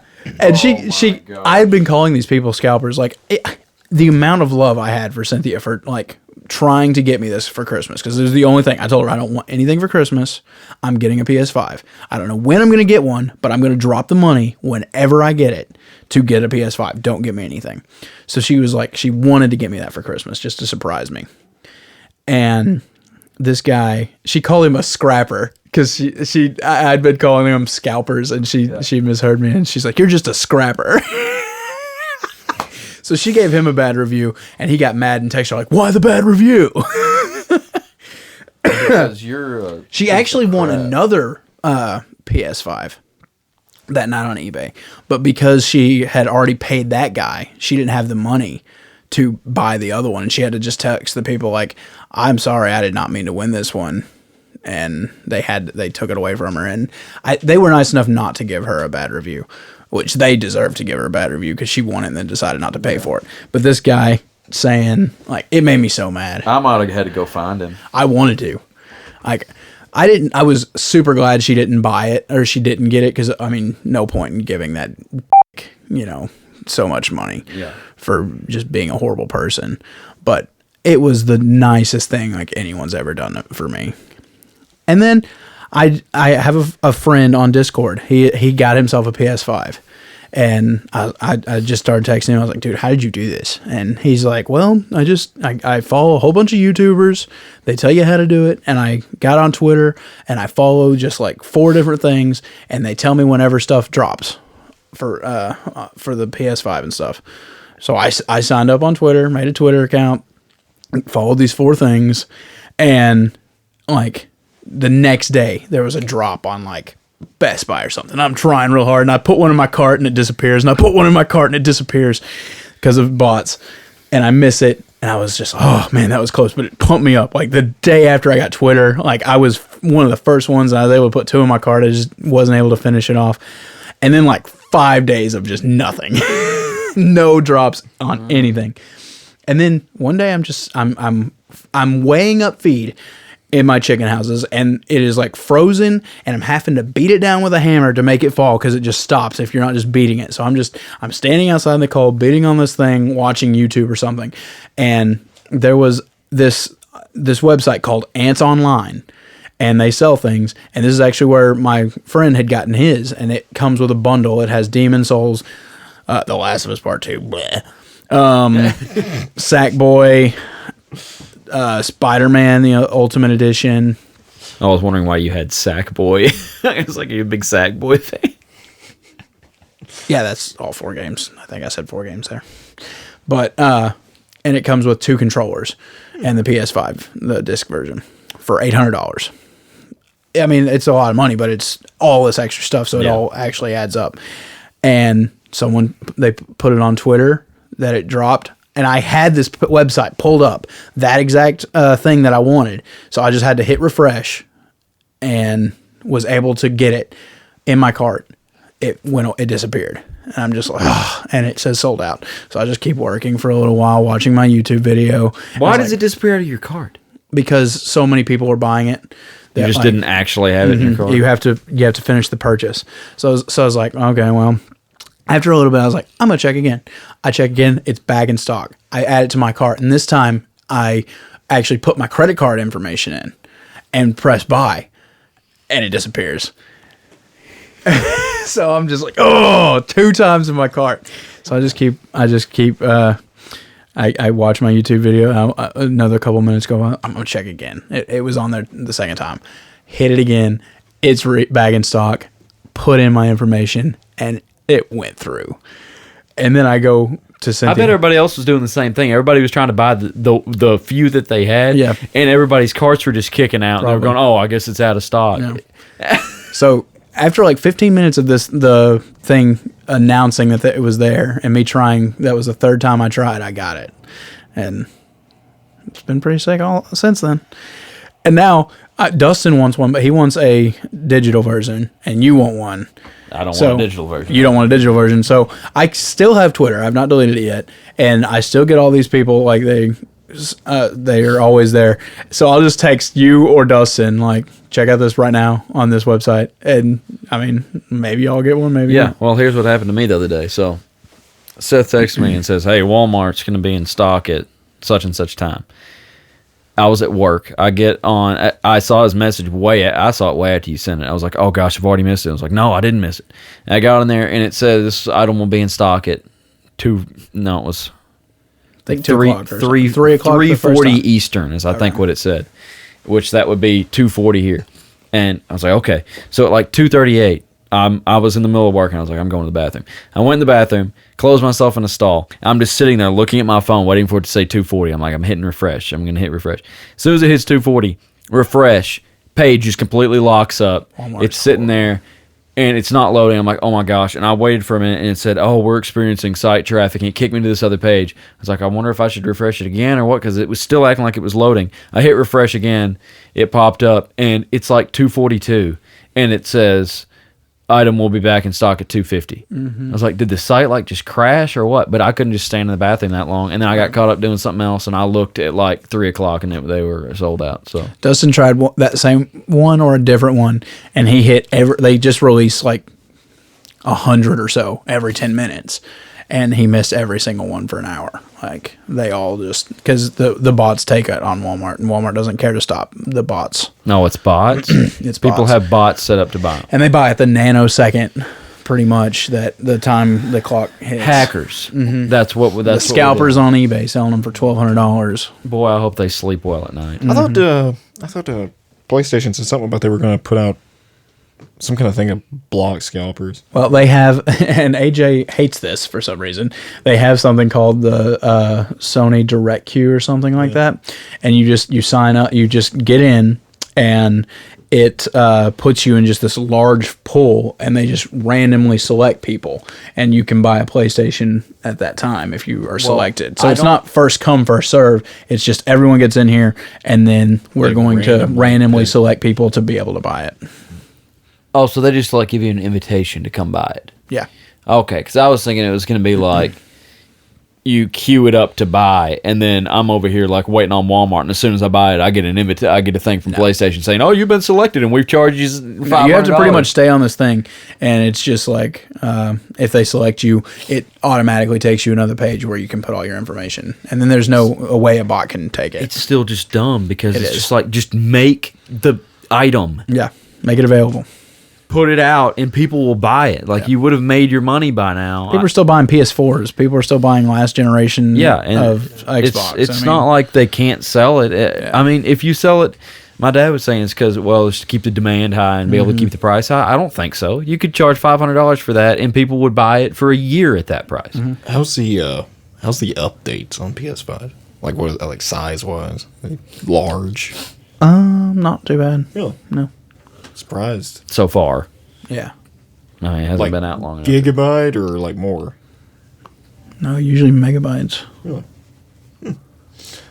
I've had 2, I think. Well, my Xbox One right now is The download speed is insane. really. Yes. Yeah, just the I don't load have speed. good internet, but like you can put like if you have the disc version, you can put the game, and you have to wait for the disc to put it on there. 20 minutes for a game instead of like an hour. Yeah. If you're downloading from the internet, like I heard, I I was watching some streamers, and they got their PS5s, and they had funny stories about how they got theirs. But pretty much, if you got a PS5, you have a funny story. Like, no one just has I bought it. Yeah, it's about like winning the lottery. Yeah. They were just like they downloaded Demon's Souls online, and it took them 15 minutes to do the entire game. It's just so fast. Well, I guess that's not just internet speed. I mean, internet speed helps, but No, the PlayStation itself is able to speed it up somehow. yeah, That's crazy. Well, what do you think about Demon's Souls so far? Horrible Game. Huh? Horrible game. No, it's actually a lot of fun. It's so much easier than Demon's Souls 3. Like, I actually have recorded myself playing for about almost 3 hours probably, and I beat not the first boss that you're quote unquote supposed to die to, the fat flying thing, but they called the Centurion. It's like this goo thing that has a shield. You're talking about Phalanx. The Phalanx, yeah. So I was able to beat the first boss of the actual first level, and I only died 6 times through the whole thing, and I went through the entire map. I think there's a spot that has some dragons, and it kind of scared me, and I didn't really mess with them very much because I'm sure they would have killed me really easily. The game is different than like the Dark Souls franchise as far as like the dark and light. The way the world operates, like if you commit sins, if you will, in the in-game, like killing certain NPCs or something like that, it can actually it can change your game to a darker version of it. Or if you don't do that or don't die as much, you like stay within a certain light thing. I've never. It changes different NPCs things. or anything. It changes different things in the world. Which I've only seen a shopkeeper on the first level. Light tendency and dark tendency. I think They have shopkeepers in this They game. have Yeah. a shopkeeper. Yeah. Yeah, they've had shopkeepers in the other one. I thought that everybody was dead, but you. They're undead. Everybody's undead. It's just some of them are hollow, they're insane. Their mind is gone. I found, quite on accident, a secret boss, I think, in the first level called, I think, the Gatekeeper. And what you have to do is you go and kill one other kind of mid-level boss, and he gives you a key, a mausoleum key, I think. Maybe. Love my key in the mausoleum. I can't believe it. But I think I sing that on my recording, we did, actually. yeah. On my recording your of the game. recording? Yeah, I was gonna did. say podcast, Yeah. you did. But no. So then I went and opened it, and there's this dude in here, and all my hits were just doing 1 HP of damage to him, and then he one hit me. Is it the Tower Knight? The big dude with the No. tower shield? No. Wait. Big giant guy with the tower No, shield? he's normal size. He's my okay. size. But yeah, he killed me in one hit, and I didn't mess with him again because I was only doing 1 HP. I was like, this must be for later. But yeah, I had no problem. I beat Phalanx on the first go. Apparently, the final boss of the game can actually absorb levels from you. That's what you told me. Yeah. Yeah, But I plan on playing it more. It's a lot of fun. it looks like it'd be amazing. I love the criticals, like all the backstabs and riposts. And It's so much easier. Yeah. It's so much easier. it's a lot faster, it looked like, too, like as far as the pacing goes. Now, weapon arts in Dark Souls 3 I do love, and I know Demon's Souls doesn't have that, but still, dude, I watched this guy on YouTube. He made it's like an assassin type build for Demon's Souls, and he does invasions all the time, invading other people's worlds and killing them. Jerk. And he's got that. I don't know what the spell's called in Demon's Souls, but basically it's like the equivalent to Hidden Body in Demon's Soul, or Dark Souls 3, or any of the previous games. It turns you invisible, more or less. And I don't know what he's got on that dagger. Whatever it is, it literally one-shots whoever he backstabs. It's just an insta-kill. What a jerk. How is that fun? I don't know. I would play find that WoW. fun. Tyrell would love to do that. I used to. I do that in Dark Souls. Why grief people? Well, can you? You don't know this community very well. They do that all the time. Can you close your game off where people can't invade you? Yeah, you just don't ember up or use a humanity or whatever it is in Demon's Souls. I don't know. It's becoming human. Like you're in spirit form or whatever when you die. I only beat the first level. I don't know. Not about any of that. Well, yeah, but I mean, if you've got your world open for people to invade you, then When welcome I used to that. play WoW, I hated PvP servers because I mean, people would just sneak into the level 1 area as a level 80 character and just kill level 1 characters. Like, that's not fun. I remember seeing that happen in ESO a couple of times. There was like a level like 300 and something, and then in a level 1 to 50 game. Yeah. It's ridiculous. Is World of Warcraft fun? Yeah. I always enjoyed it. I sucked at it. I always played on a laptop and played with like the mouse pad instead of a. And I'm not a PC gamer, so I don't understand. I don't like moving with WSD or whatever. Yeah, I'm not a fan. It's hard, and then to be good at WoW, you have to like do your attack numbers at certain times so that they just keep critting up on each other. And I never could get. And I might not have ever had good enough internet. But like it would get super like people would have different mods where it would show like how much damage everyone would do, and I was always super low, and I was just like, all right. That's I for some reason always thought that game was like a turn-based like base defense game. It's probably about the same, I would imagine, like as ESO in a lot of ways. Yeah. Because it's all you just sitting there like spamming spells over and over again or whatever, and comboing it into different things. Leroy Jenkins. That's such a good video. It is. That's the best of all time. They worked so hard on that, and it's funny. Yeah. There's actually an achievement. If you die in the same area that they made that video, you get an achievement in World of Warcraft called it Leroy Jenkins. Do you remember that guy on Xbox that we'd run into every now and then on Modern Warfare? His name was Leroy Jenkins. I didn't even see the video, but Malachi get killed by him. He was a noob tuber, and it would be so frustrating. And Malachi go, Leroy Jenkins, and I had never even seen the video. His name was At least I have chicken. There was people we used to run into on Call of Duty all the time. That was the same people. We go, oh my gosh, this guy. See, I would like to get into some Call of Duty on PS5. Would you? It's free. Like their multiplayer. The online you don't even is? have to buy. You don't even have to buy the game to play their multiplayer. I've got it Really? downloaded. I just haven't had good enough internet lately to play. Wow.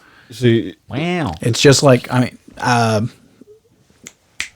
freaking Fortnite is free. Yeah. That's the thing. Like just Battlefield will have to be free. Like they can't. Why would gamers pay $60 when everyone's just making these free Tyrel would versions? if it was Battlefield. Battlefield? Yeah. Well, Call of You Duty though. loved Call of Duty, right? I mean, Call of Duty has their multiplayer is free.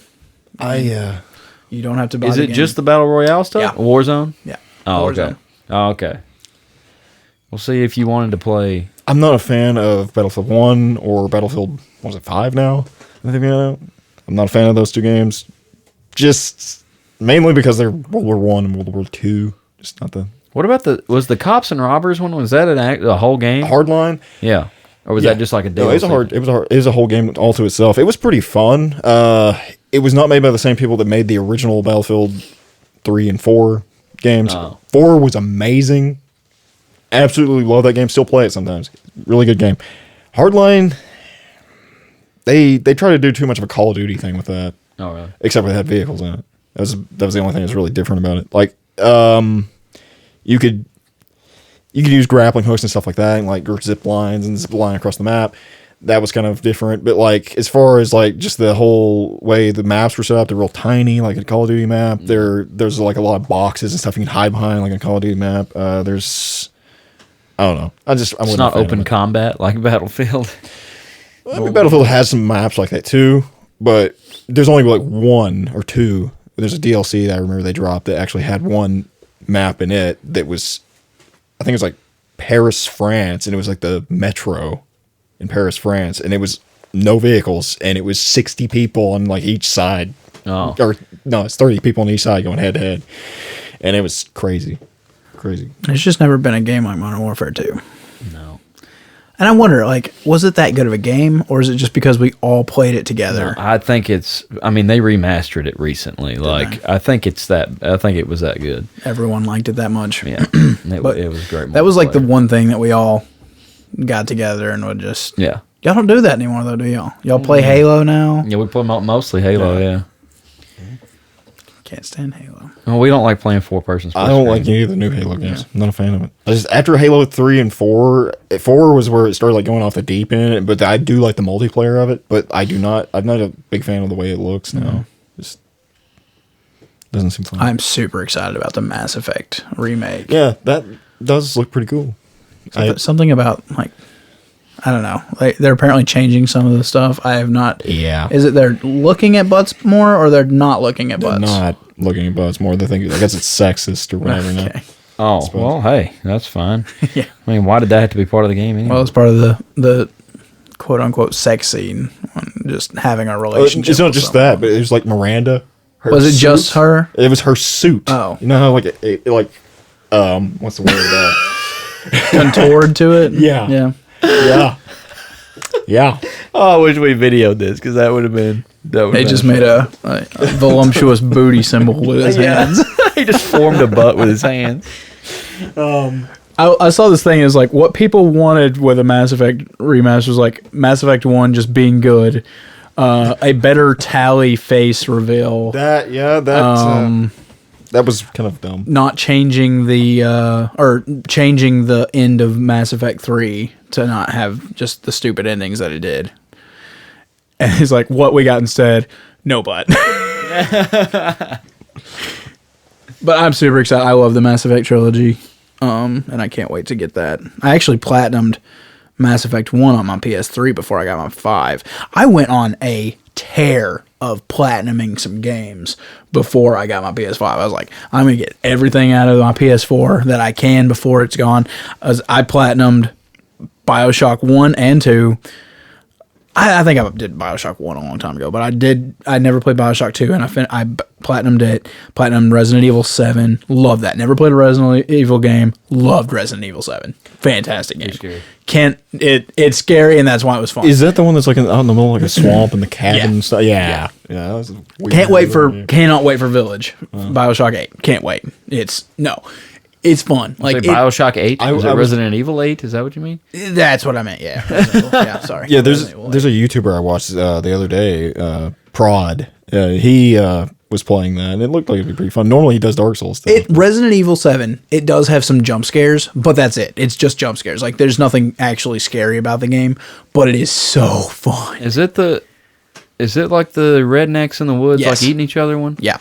It's called Biohazard, yeah. Yeah, Resident yeah. Evil No, Biohazard. I watched That Markiplier game play is some of it. so good. It was something and about it Cynthia, just like, made me sick. Like Cynthia, the gore. It was Cynthia just too enjoyed much. watching me play it. Like we she looked up where every hidden item was so that I wouldn't miss them on my playthrough. So we were like constantly trying to find every like little bobblehead that you're supposed to break and every antique coin, and so that was fun. But I played through. You have to play to platinum it. You have to play through it on normal. You have to play through it on easy, and you have to play through it on hard. It's best to go through normal because you get a weapon that's super awesome, and then you go through easy, and it gets you an even better weapon. Then you go through hard, and then you're like unlimited ammo and all kinds of stuff. But you also have to beat it in under 2 hours. So it's not a long game if you know what you're doing. Oh, really? Yeah, it took me like 10 hours to beat the first time. But then just running through it, being a boss on easy mode, I was able to beat it in like an hour and a half. You played the whole game in an hour and a half. You're skipping so much. Like, you're just running past stuff. Oh, really? And just beating up the bosses pretty much. But such a fun game. Isn't like, it the same boss over and over? There's just so many. There's only so many people in the house. Don't they like keep changing? They forms kind of and stuff? morph a few times, yeah. It's so weird. I didn't like it. Oh, dude, it's a fun game, and it does. Like, there's this chick with a chainsaw, and then like you start seeing visions of this chainsaw, and you'll hear it, and it just gives you willies. It was fun. I cannot wait for Village. Village. That's the That's next 8. one. Yeah, they like hide the V in the eyes and the words. So like Biohazard was. I don't know how they got a V in Biohazard, but they did. To make an IV, V, like for the number. Yeah. VII. Yeah. Yeah, and then Village. That one's pretty easy. It's just ILL. Yeah. Maybe I'll watch you play it or something. I can't wait for that game. I don't want a game affecting my sleep. Yeah, I need to play BioShock Infinite. I've never beaten that game, and I've never really played it much. I've got it. Yeah, I watched you play quite a bit actually. Did you? At the tent this past time? Yeah. I've quit playing because I've been playing Skyrim so much again, and I played Assassin's Creed a lot, but I don't know. I liked playing it, but it also was just kind of hard to get into. I don't really understand what's going on. I don't know if you had to play the other ones to understand. Probably. I've never played any. I'll take that back. I played that one a little bit when Cameron first bought it. He showed it to me. And it just gets to where, I don't know. I don't know. I can't seem to follow the story. You're just shooting a bunch of people, and I don't know why. I don't know. I wasn't getting that much enjoyment out of it. I would like to find out how it's connected to the first two games. Yeah. And how, but Assassin's Creed, I played the whole first one, I played the whole second one, and couldn't get into the third one. My I favorite. started playing the third one, but Revelations and Brotherhood are supposed to come in there. And I started playing the third one, I was like, I don't like this. The controls changed a little bit. Yeah. The game is just different. The more you keep playing them and the further along you get in the franchise, the more it changes. And actually, the new ones are like Dark Souls like type controls. Okay, see, I don't think I'm going to like them anymore. I went back and I was like, I'm going to play Brotherhood then.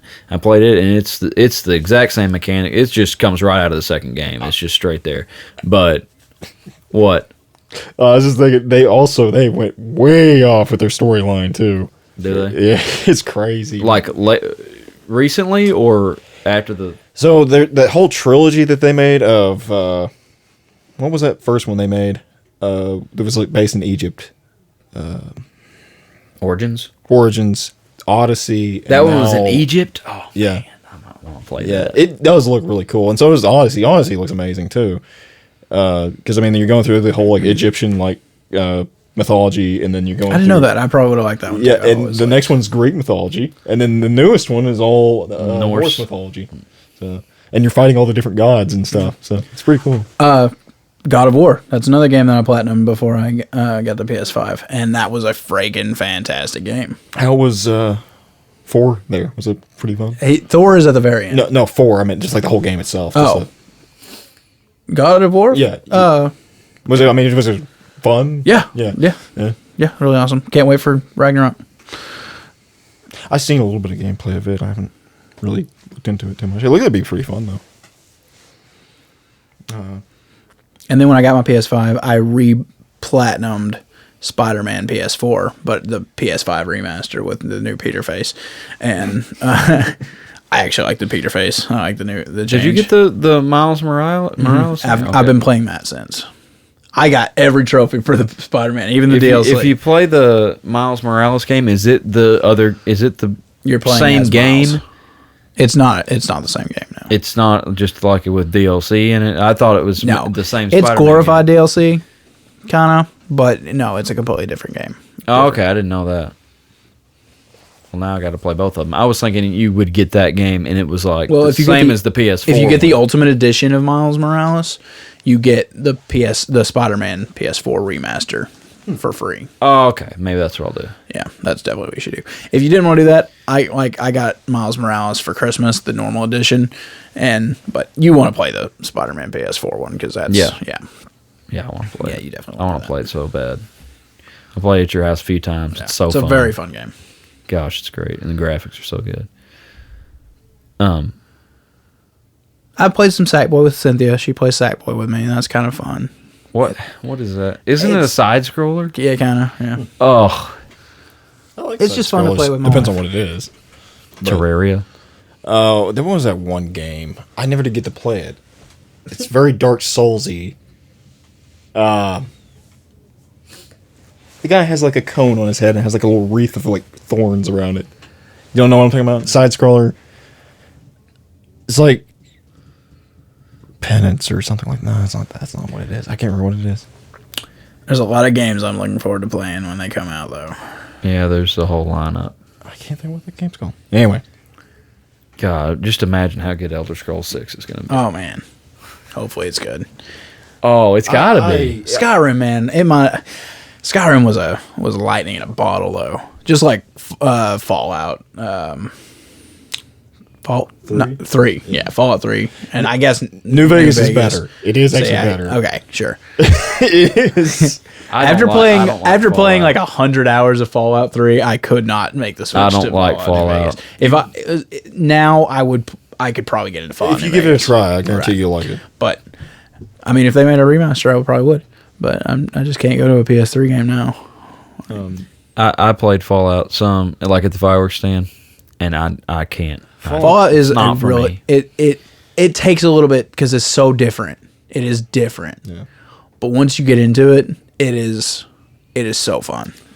You know what I'd really like to Fallout see? is I would really like to see in L.A. Noire 2 or something like that. Another I think I heard detective someone game. say that they thought they were probably going to make an LA Noire 2 soon. Oh, that might be my favorite game But I've ever played, low-key. It's Rockstar. Rockstar. Yeah, Rockstar has never made a bad game. No, they make good games. Which I don't play, like Saints Row. I never played that. I know that was huge. I love Saints Row. That's not Rockstar, though. No. Oh, yeah, I thought No, that's Deep Silver or something. Did they make? Does Rockstar do? GTA? GTA, okay. THQ also was involved in creating. Okay. Anyway, but Oh man, I would love a new Saints Row game. I love Saints Row. Here's the thing about Saints Row that I wish they would do is I wish that they would go back to. I wish they'd remaster 1 and 2. Yeah. I could be down after with that. 2, 3, and No, 4. I enjoyed 3 and 4 too. aren't they kind of like They're zany. lighter fare? 3 and 4, they get zany. Yeah. 3. Okay, so 4 is pretty much just the same game as 3, except now you're abducted by aliens and you're in the Matrix and you have superpowers. It's a completely different game, but it's a lot of fun. 3 really we're gonna go. Everyone compared it to GTA, and I don't think they liked it. The people who made it like, no, we're not gonna be that. We're not gonna be copycats. We're going far left on this, and I love that because I've not enjoyed a GTA game since San Andreas, which they're making a remaster of San Andreas. Of course they are. That is sick. Haven't they already remastered it like 5? No, it was GTA 5 that yeah. they've already put on like 3 consoles. All right, San Andreas remaster will be so good. But yeah, I love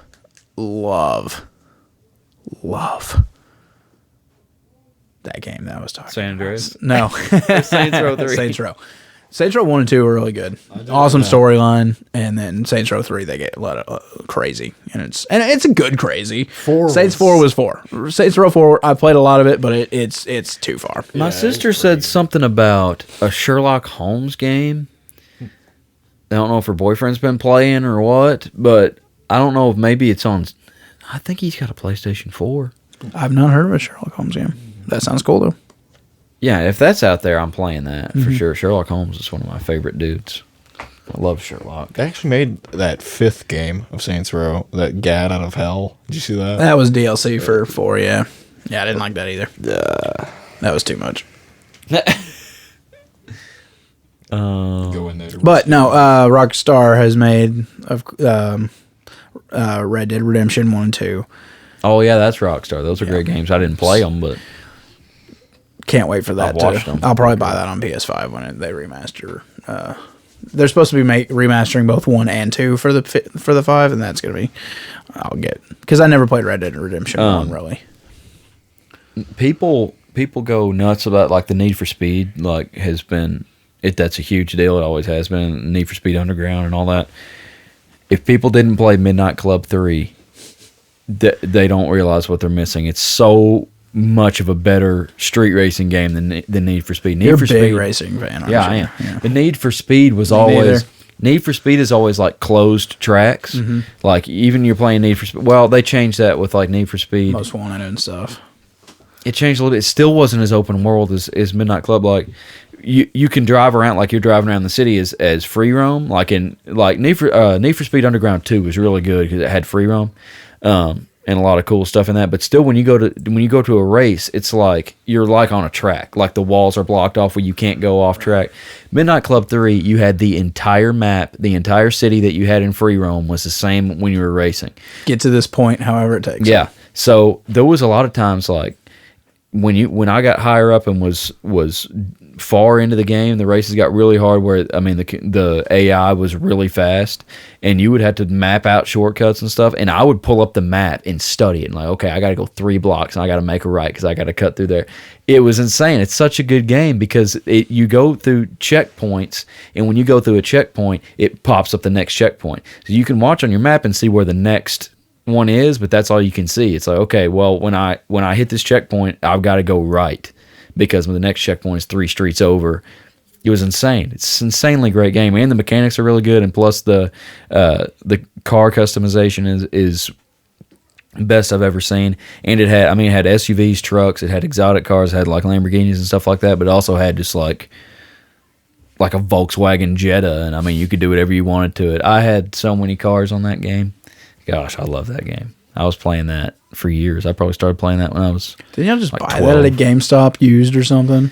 I think the On first a mission trip? I think the first time that that was Midnight Club Los Angeles, which came out for 360. Okay. I still have it. I haven't played it much. It just, I don't, something about it wasn't the same. I don't know. The mechanics of it aren't the same. It's still the same, like open world kind of stuff.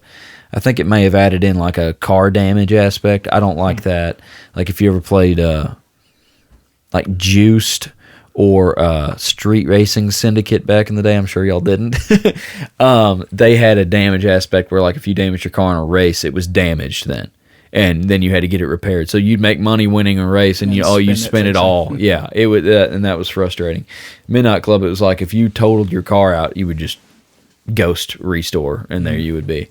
Respawn. But man, that was a good game. I wish if they came out with another Midnight Club game, I'd definitely buy that.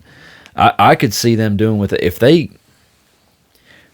Need for Speed: The Run was really good. That brought a whole nother aspect into racing games. But I wish they would come out with a racing game that had an aspect of like role play too, where you could like go park your car somewhere and get out and walk around and like go talk to people or like Max. What? Mad Max? Yeah. Oh yeah, I watched you play Mad Max. Yeah, but I don't want a dang post-apocalyptic crap. That was Borderlands. Is all that liked was. That game. That was cool when I watched you play. I was that. going to platinum that. I platinumed. It was just like Borderlands. It was just not cartoony. Yeah. I was going to platinum that after I platinumed the second Shadow of War game. I think it's just Shadow of War, but the EA or whoever owns Mad Max, they shut down the server, so I couldn't get 2 internet required trophies, so I'd never tried it again. That game was cool. I watched you play that. That's a fairly new game, isn't it? Or is it old? It's pretty old. You think they'll bring out another Borderlands, or is it going to be a remaster of the last one they came out with? I have no clue. I don't know. I did not enjoy Borderlands 3 as much as Borderlands 2. I didn't play it any. I haven't played it a bit. I don't know anything about it. I played it with you and Dustin. It was pretty fun. I mean, for what it was. It was more of where Borderlands 1 and 2, you're just in this world. And of course, like you go to different like locations of the world. This was you're going to a bunch of different worlds. So it's not as like open world. Interplanet status travel. I was going to say, I remember whenever I was playing with you and him, it was like, we were like, 2 or 3 levels in, and it jumped to another planet because we were fighting or going to fight those twins. Mm-hmm. Yeah. So it doesn't feel as like closed in, and it misses that. Like, just being able to run through the different biomes and stuff of BioShock 3 is nice. You mean Borderlands? Borderlands, gosh. Do you like Borderlands 1 or 2 better? 2. Yeah, I think I might like 1 better. Borderlands 1's boss was super disappointing. Like that was kind of bullcrap. Oh, I don't care anything about that. But I beat. I played Borderlands 1 all the way through. I've never beat 2. 2 is a better game. It's a better story. It's I have trouble following the story because half the time when something's happening, you're in the middle of a gunfight and you can't be listening to stuff while you're trying to fight.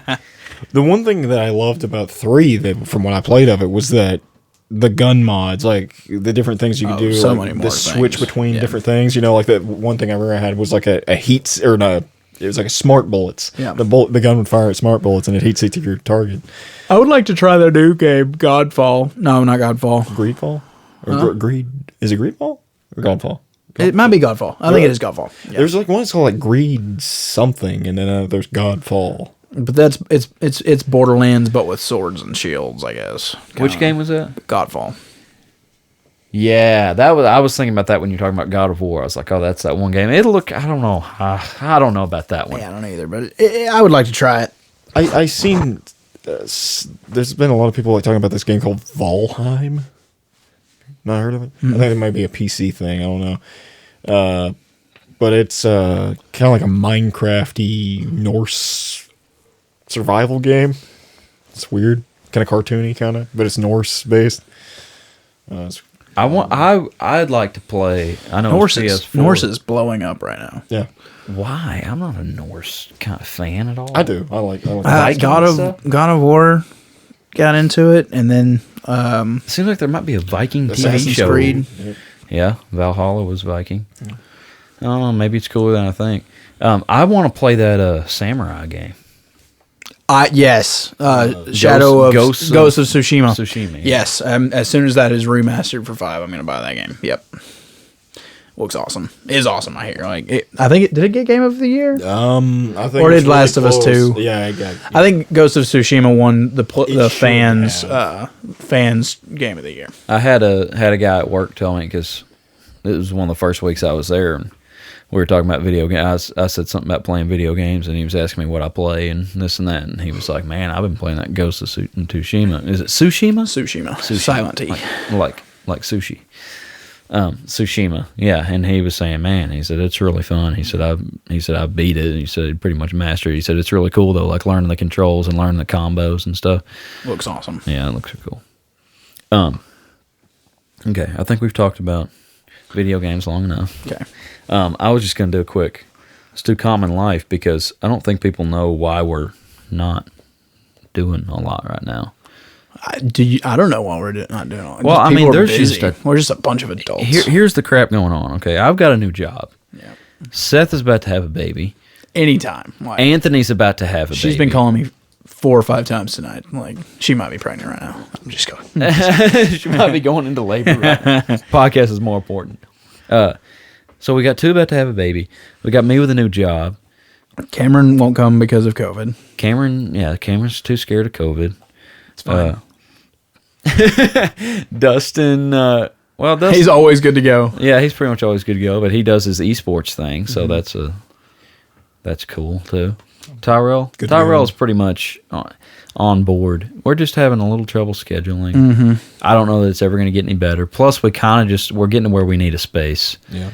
And maybe I'll be able to provide that soon. I was talking to Cindy. I was like, the best thing that would happen is if AJ got his own place. But I was like, but when we have our kid, like, there's no guarantee that he won't start crying as soon as we start playing, and then cry the entire 3 hours that we play. And I don't know that you can't really play that. And she's like, and if y'all do play, then I'm just going to come in and go as I want. And I was like, that's fine. Well, yeah, she does. I never care if she does. Yeah, it adds a funny aspect to the podcast. Yeah. We start hearing beating and banging around. Cynthia's in the room. Well, I don't know if we would ever do this. I don't know what's going to happen. Anyway, I'm just trying to play it by ear right now. Yeah. And if I find a place to live, that's fine. I really want to build something. But me and my band have been talking a lot about kind of building a studio. We were getting way more serious about it, and we started looking around. And Lloyd, y'all know Lloyd, but our listeners probably don't necessarily know Lloyd. Check him out at Drasco. Yeah, he's got a shop, and half of it is a music room that he built a long time ago, and they used it early on to record some stuff. It's been there a while. He plays guitar and stuff out there. So he's already got half of his shop used for basically a studio. We just never go over there very much. And he was like, we were like, why don't we just use that? And he was like, I'm thinking about getting another building for storage and move everything out of the shop part and put in there. And he said, we can have the whole building. So that's what we're focused on right now. We're trying to he's looking at getting a building. He just sold a bunch of his land. He's got some money. He's going to do some different things, move some stuff around. And he's wanting to get a building to put all of his tools and stuff in so he can work out of that, and we're just going to convert the whole shop into a studio. So if that was to ever happen, we could play there because it would be super easy and it would be a studio. I mean, we're going to try to set it up nice in there and do acoustic treatment and stuff. It would be a really cool thing if we can swing that, but I don't know when that's going to happen. Yeah. We're trying to move it forward as quick as possible. We're hoping, like by the, this summer or something, we'll be using it and all that. We'll see. Anyway, that would be a really good scenario, but I don't know what we're going to do. I think we're still good to keep going to my house a few more times. The couch really opened things up, I thought. Yeah, that helped a lot. Gave a lot of room. But yeah, I think we are still good. Even after Maverick comes, we should be able to play. Maybe. Imagine how much easier it would be if we just had a place. Yeah. And it's not even just the fact of like setting up and tearing down and stuff. It would just be a place that's quiet where we don't. Cynthia doesn't have to be aggravated by us being there. We don't have to worry about any kind of noise, dogs barking, all that kind of stuff. Gosh, that would be so great. Feel real professional. Yeah. One of these days, maybe. Y'all sending some money? No, I'm just kidding. Thought I was gonna make a whole bunch on that GameStop stock, Oh yeah. But anyway, we're just busy. We're just busy. So we're gonna put out as much stuff as we can, We might be able to play this coming Saturday. Not this coming Saturday. Oh, you can't this coming Saturday? No. I said this Friday, that Friday, nobody ever responded. Oh, this Friday? No. Today? No. Next Friday? No, next Friday. Yeah, I said, can we play this weekend? And Anthony said no. And then I said next weekend. And I said, I can't next weekend. And I said, what about the 19th? And then nobody said anything. Okay. I would be able to that night. I mean, the same people that, nobody has to work the next day. I figured that's the biggest part of it, is like, especially for Dustin coming so far. But I don't know. We'll just have to keep working it around. Ball season's over now, so that helps me out a ton. We just got to get back in the swing somehow. Yeah. We were thinking having a kid's probably going to help. Yeah. If we can just somehow manage to play twice a month. It's not that much. It's just it just gets 2 hard. weekends a month. Yeah. But then if I've got a show 1 weekend a month and somebody's doing something else, all it does is it just... Yeah. And then, like Anthony says, that he can't have 2 weekends right next to each other. So you have to space them out, and then, it just gets hard. Adulting is hard. Yeah. Especially when this isn't generating any funds. Yeah. I mean, if this was our job... Help us out, guys. Yeah. If this was our job, it'd be so easy. Yeah. Oh, yeah, man. I could play every day. I was thinking not long ago, because we're just having so much trouble getting together and playing and stuff. I was like, maybe we should just quit.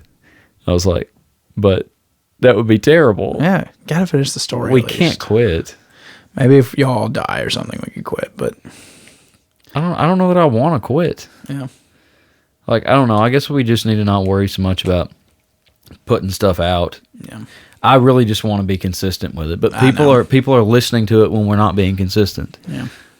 Sorry, listeners. Yeah. I wish we could do this. Like, I wish we could stream for you guys every Thursday. That'd be so cool. Yeah, but internet hinders us from doing that. Things will calm down. I mean, 2 weekends in a row is not that big a deal.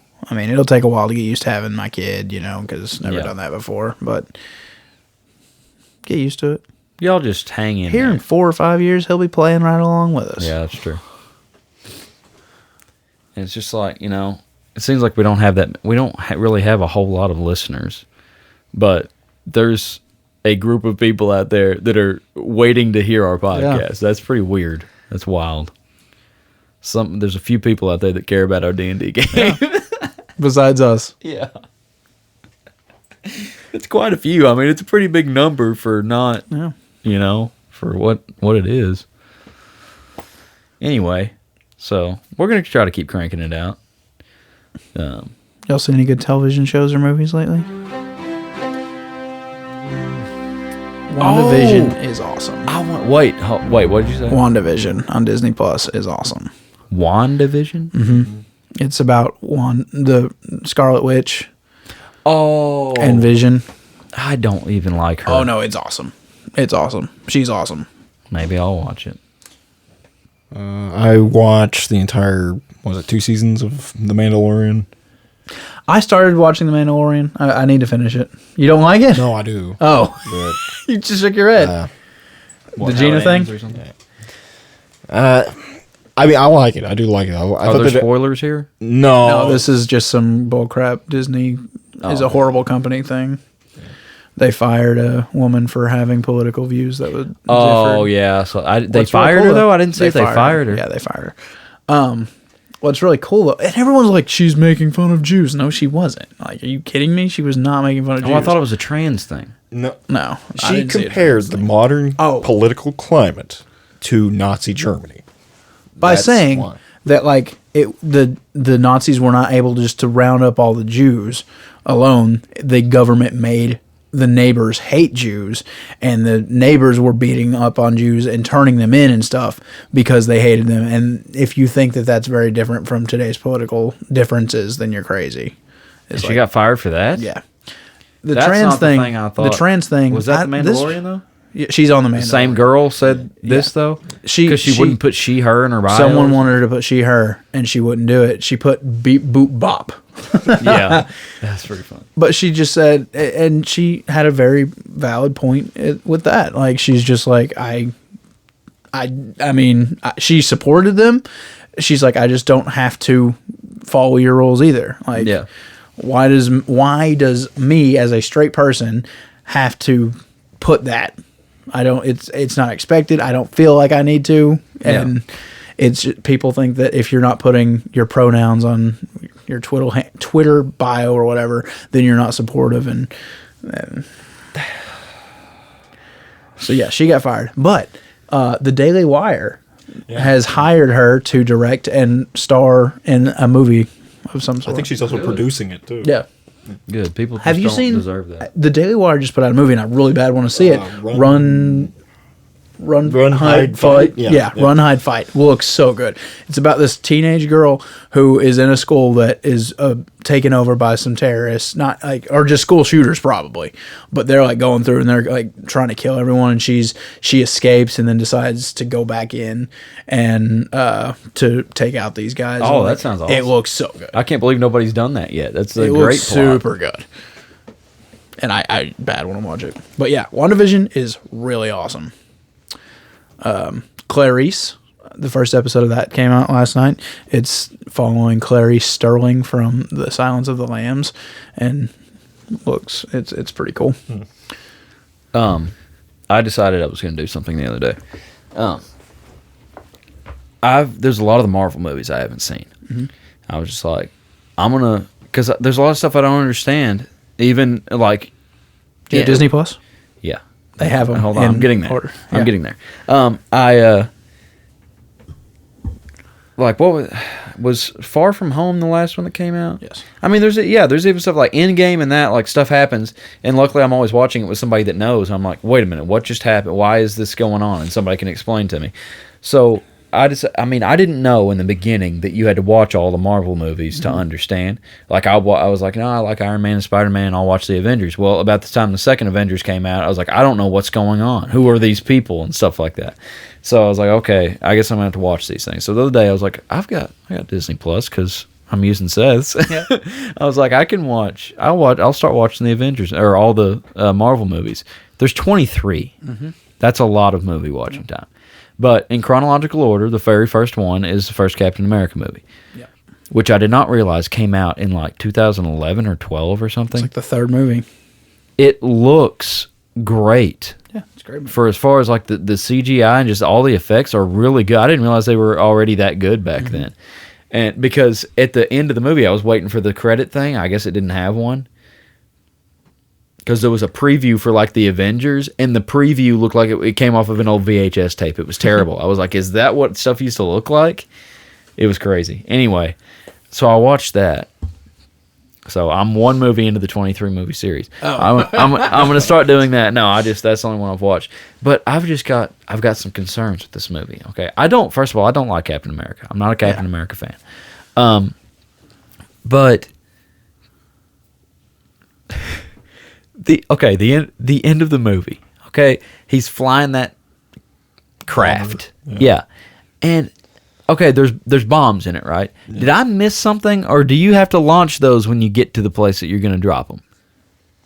I think what it was because of the I think they were kamikazes. I think that each bomb was a plane. Yeah, well, and his follower dudes were going to drive those things into the. Well, the energy or whatever that the bombs contain is from like the Tesseract or whatever. Right. So it's like, I guess, highly volatile. I think it was going to explode way more because of the Tesseract being there. Right. Yeah. No, I know that. But he gets on the plane and throws everybody off of it, including the bad guy. And then he's flying the plane and goes, I'm going to have to put it in the water. Why? Guess he couldn't land it. He could try. Maybe he was on a timer. Was there a timer? The dude regenerates health. Why would you not just try to put it down and... Because he didn't die anyway. Yeah. He somehow cryogenically freezes. Well, he's like locked in the Arctic or whatever. Yeah. I thought he somebody cryogenically froze him to preserve him or something. I did not ever know the story because I never watched the movie. Oh, that's the first time you'd ever seen it? First time I'd seen it. Mm-hmm. Okay, so basically he can freeze to death into a solid block of ice and live because he's that resilient, but he can't try to land a plane. And it's his first option. He's on the phone with Agent Carter. He's like, oh, what are we going to do? I'm going to have to put it in the water. No, it never says, where can I land this thing? Where's a safe place? What's work through the options here? Can I self-destruct this thing and jump out? No, I'm just going to put it in the water. I'm going to wreck the plane with me on it. That's the only option. Maybe he wasn't trained to be a pilot. I don't know. He's Captain America. Yeah, but he's not. Pilot. That was the dumbest thing I've ever seen. I could not believe that. This guy can do it all, and that's another thing that made me mad. He's never had a bit of training, and he's out here leading platoons of soldiers with hand signals and stuff. How? He spent a lot of time in the just because I guess apparently when they infused him with no ultraviolet rays, he spent like over a year doing the little dance thing. So he messed with a lot of army stuff, so he'd know a lot. I guess, but he was just. But also, he was obsessed with joining the military before he got the thing. But that doesn't mean you know how to lead troops. He just I'm captain now. It is a movie. I know, but that was like a Batman moment for me. I was like, I don't like him even more. Oh my gosh. Me and Cynthia have been watching the Batman movies. I made her start with the 1989 Jack Nicholson Batman. Gosh. Then we went on to the one with Selena Kyle and the Penguin, the Catwoman and the Penguin. Then we watched the one with Two-Face and the Riddler. And then we finally watched Arnold Schwarzenegger and Uma Thurman's horrible Batman and Robin movie. I didn't know Arnold Schwarzenegger was Batman. He's Mr. Freeze. Yeah. Oh, okay. Chill. Oh my God. Every word out of his mouth was a nice pun, not a joke. Every line he delivered was an ice joke. That's kind of funny. It wasn't. Where do you find those movies? They're on HBO Max. But you can get them on HBO Max.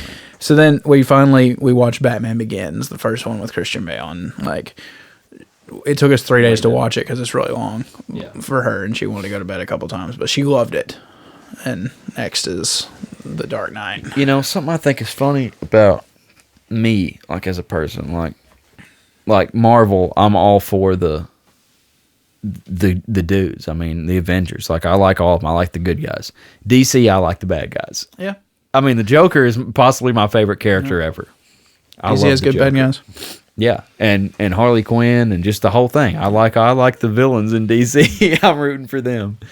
But DC is way darker too. Yeah, there's a lot of DC movies I can't wait to watch. I think the Marvel movies would have been darker if Disney had not taken them over. Yeah.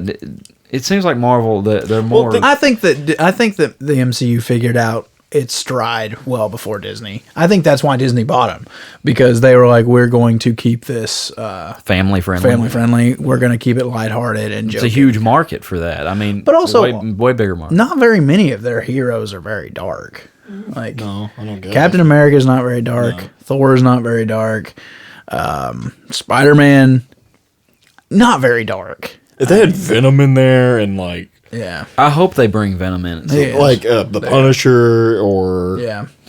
uh, Daredevil. Daredevil. Yeah. What about That would like be what a about lot like darker. Black Widow though? Isn't she kind of dark? I don't even know her story. Wolverine. I guess we're gonna see her story because they're gonna make All a that Black Widow in the movies has always just kind of been eye candy.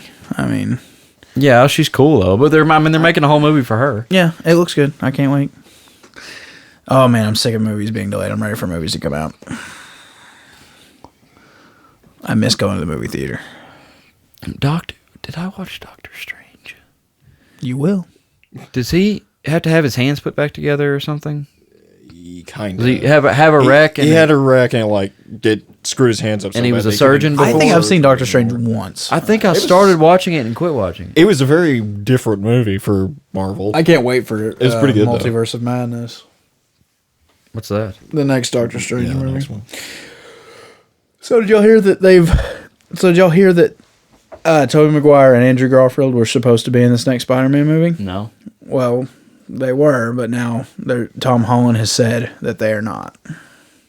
Tom Holland has spoken. Tom Holland has said the company could have kept this secret since I spoiled so many things for y'all, but I've does read do the that. whole thing, and they'd have to be leaving out quite a bit of the script for those two Oh, guys. he was saying the rumors aren't true. Yeah. I thought you were meaning that they said they were going to bring him in, and he was like, "No, you're not bringing them in." No. No, there was reports that like Tobey Maguire was being a huge diva about it, like kind of not wanting to sign the contract, trying to make him raise the money and being like, "You have to have me for this movie to work," and it's not wrong. But Because is it like a multiverse thing? yeah, they're thinking it's gonna be a Spiders. multiverse. I don't think they have to. Spider-Verse. They don't have to do that. Yeah, they do. They've got to do a multiverse for Oh, yeah, they do. just for Spider-Man. The Spider-Verse, yeah. The thing about in the MCU, Spider-Man has always been one of the more hopping around the different universes. I was going to say, aren't the other characters all the same though? Like nobody else has ever changed. They've revamped Spider-Man 3 times. Oh, they've revamped Spider-Man so many times. Yeah, but they've never revamped the other people. Oh, have you they? mean in the actual movies? Yeah, like Spider-Man is the only reason for a multiverse, and it's just so they can tie in their other movies that aren't as good. Okay, Doc Ock from the second original Spider-Man is going to be there, and Electro from the second Amazing Spider-Man is going to be there. They are for sure in the movie. in the next movie. Yes, So then, yeah, you have to then. I would think so. So a lot of people are like, "Yeah, okay, Tom, shut up." Like, just because him actually saying this has convinced a lot of people that it's actually happening. Huh. Because I mean, I don't know, but it'd be sick. I can't wait. But WandaVision, you gotta watch WandaVision. Wait until the end because it's set 2 weeks after Endgame. It's set 2 weeks after Endgame. It happens 2 weeks after Endgame, so I should watch all the movies first. Yeah. You've seen the last You've seen a lot of the newer Avengers, movies, didn't yeah. you? I've seen all the Avengers movies. I've seen all the Spider-Man movies. I've seen all the Iron Man movies. So if it's 2 I have not weeks- seen any Thor. I've not watched Hulk. I've not watched Captain America. I think I watched The Winter Soldier at one time, but I didn't understand what was happening. How is Vision back if he's dead? Do you must really not want be dead. spoilers?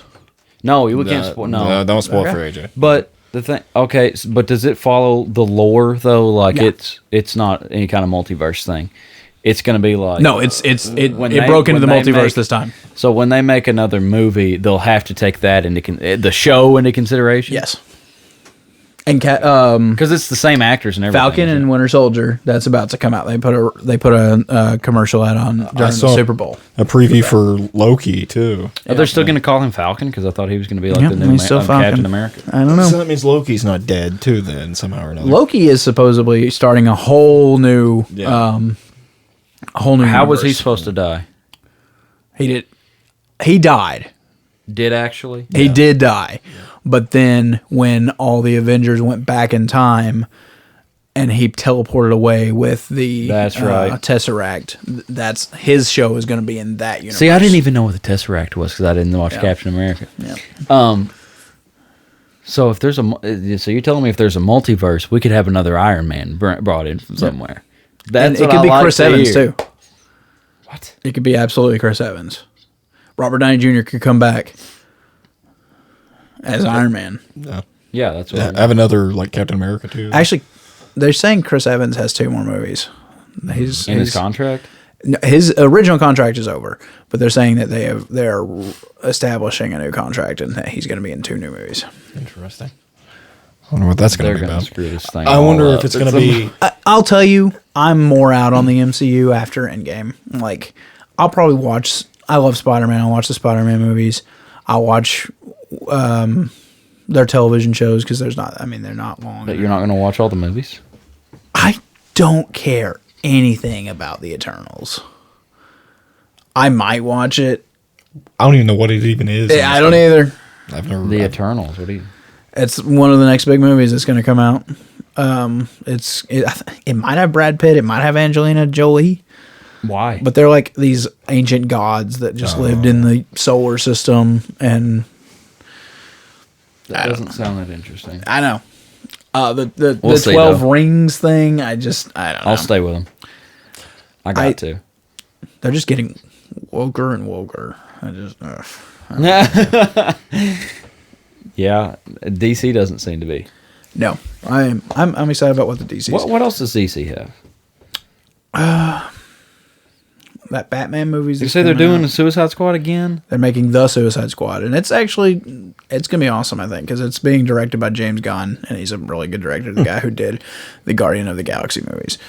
Oh, okay. Horrible person, don't like him, but good director. I think that's gonna be good. They're eventually going to fix the DC universe timeline. I think maybe.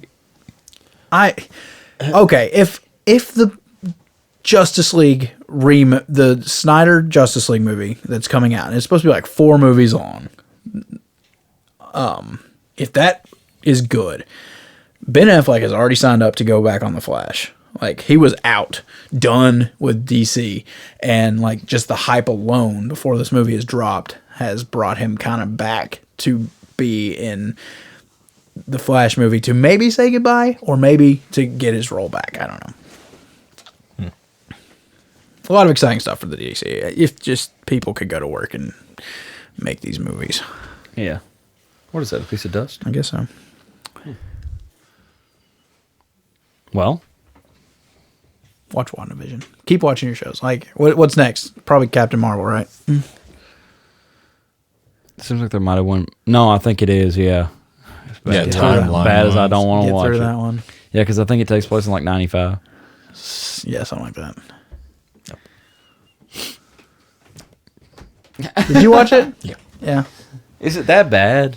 Nick Fury's awesome. Yeah, okay. He was what actually made that whole movie good. Yeah. Samuel L. Jackson killed it in that movie. What year does Captain America wake up in? I think is it modern day when he wakes up? Because he When pops it's out modern day. It's in the past now. Wow. I mean, Yeah. what was modern day? like 2012. Something Yeah. like that. Yeah. Okay, because he pops up and he runs out in New York City and Nick Fury's there. It's like, hey, come with me or whatever. Yeah. So there's already been the events of Captain Marvel at that point. Yeah. And probably others, probably Iron Man. Now, are. the Hulk movie's not on there. They do. It's they not don't on- have the Incredible Hulk on Disney Plus. It's not worth Does watching. it have to be seen? Is it the only Hulk movie? It's the one with Edward Norton. It's not even got. Mark Is there a Ruffalo. Hulk versus Thor or something? No, that's Thor Ragnarok? Yeah, But it's on there. yeah, that's a great movie. You didn't see Thor Ragnarok? Oh my That gosh, is a good movie. that's one of the best MCU movies out there. There's other Thor ones too, aren't there? Thor 2 sucks. I liked it. I'm watching them all. I got to see Thor them. 1's awesome. I Thor liked 2, I liked it better than Captain Marvel. I'll have, to I would've watch, liked that. I'll have to watch Black Panther again. As bad as I didn't like that. I one. liked Black Panther. You're racist. It's no, it ain't that. It ain't that. I don't know. I couldn't follow it. That corridor crew tear some Black Panther CGI up. They do not like Really? it. Yeah. What about Ant-Man and the Wasp? Great movie. I haven't seen it. Ant-Man's great. Ant-Man I've and the seen Wasp Ant-Man. was great. I've seen Ant-Man. Yeah, Ant-Man and the Wasp was great too. Can't wait for the next Ant-Man. Love Paul Rudd. Yeah, he's a good So character. like I love that Paul Rudd got that. Like, he does not belong in the MCU, but I just love that he's part of it. Is Deadpool? It doesn't fit into the Avengers, It doesn't, but it's going to soon. Ever since Disney bought Fox, they're about to redo. Oh man, I wish I could talk about WandaVision. Ever since Disney bought Fox, they're going to start incorporating Deadpool 3 will be in the MCU. Venom is about to be in the MCU. Are they going to make it? Do you think they'll make Deadpool more family friendly? No, Is, they already they said won't. no. is Tom Hardy going to be Venom? Oh, he is. Yep. Cool. He's the one that played him to begin with. And Woody Harrelson I is love Carnage. Carnage. Yeah, it's called Venom. Woody Harrelson. Yeah. Yeah. You haven't seen Venom 1? I mean, I watched the one that came out. Yeah. Yeah. Yeah. You didn't watch the end credit scene? Yeah. He said, surely there we will did. be carnage. There That's will what he be said at the end Carnage, of it. yeah. And it's Woody Harrelson in a prison, so. He's got red hair. Oh yeah, curly red hair. yeah. I forgot about that. Yeah, we were dying laughing about Yeah. that. I'll tell you who should have played that role. Yeah. Rorschach from Watchmen. Oh, yeah. Movie. Yeah, I that can see guy that. should be Yeah, Carnage. that dude's a psychopath in that Yep. movie, too. Yep, he should have been Totally see Carnage. Rorschach from what? The Watchmen. Watchmen. It's a... Don't I watch feel Watchmen. like I've seen It's- that. Yeah. Yeah. I feel like I've seen something with Rorschach in it. He's like a anti-hero, I guess. Yeah, kind of. I guess. Rorschach is? Yeah. Kind of, yeah. I feel like I've seen something with a Rorschach. He's got that... He's got a mask that changes. Yeah, like It like has ink blot that just changes. Did you watch Watchmen, the TV show? Oh, no. That the TV show is really good. Oh, is it? Is it just its own thing, a standalone? Yeah. Oh, okay. It kind of follows after the Watchmen movie a little bit. But it's not like a Marvel or DC No. thing. It's just its own. Now Watchmen, I don't know if it's technically DC, but it crosses over into DC a lot. Oh. There's a comic book series called. Oh, you've got those comics. The Doomsday That's what it Clock, is. That's where I saw it.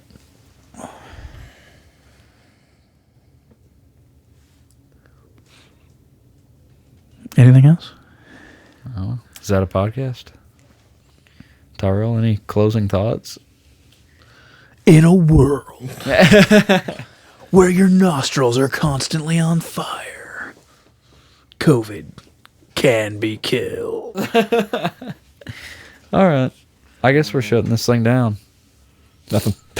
Not Hopefully we'll be back soon. Yep. I mean, we can always just do a Say It in Common just for fun, I guess. Since you guys don't listen to them, we'll do more of them. They listen to them. The people that are caught up are listening to them. They usually get almost as many listens as everything else. Who wants to listen to us talk? Why do I want to listen to people talk? I do it too. I listen love to talking. You like talking? I love talking. I like listening to people talk. Yeah. I kind of like talking. You just have to assume that people want to hear what you have to say. I don't know why. My Why opinion does our matters. Why does our opinion My opinion matters.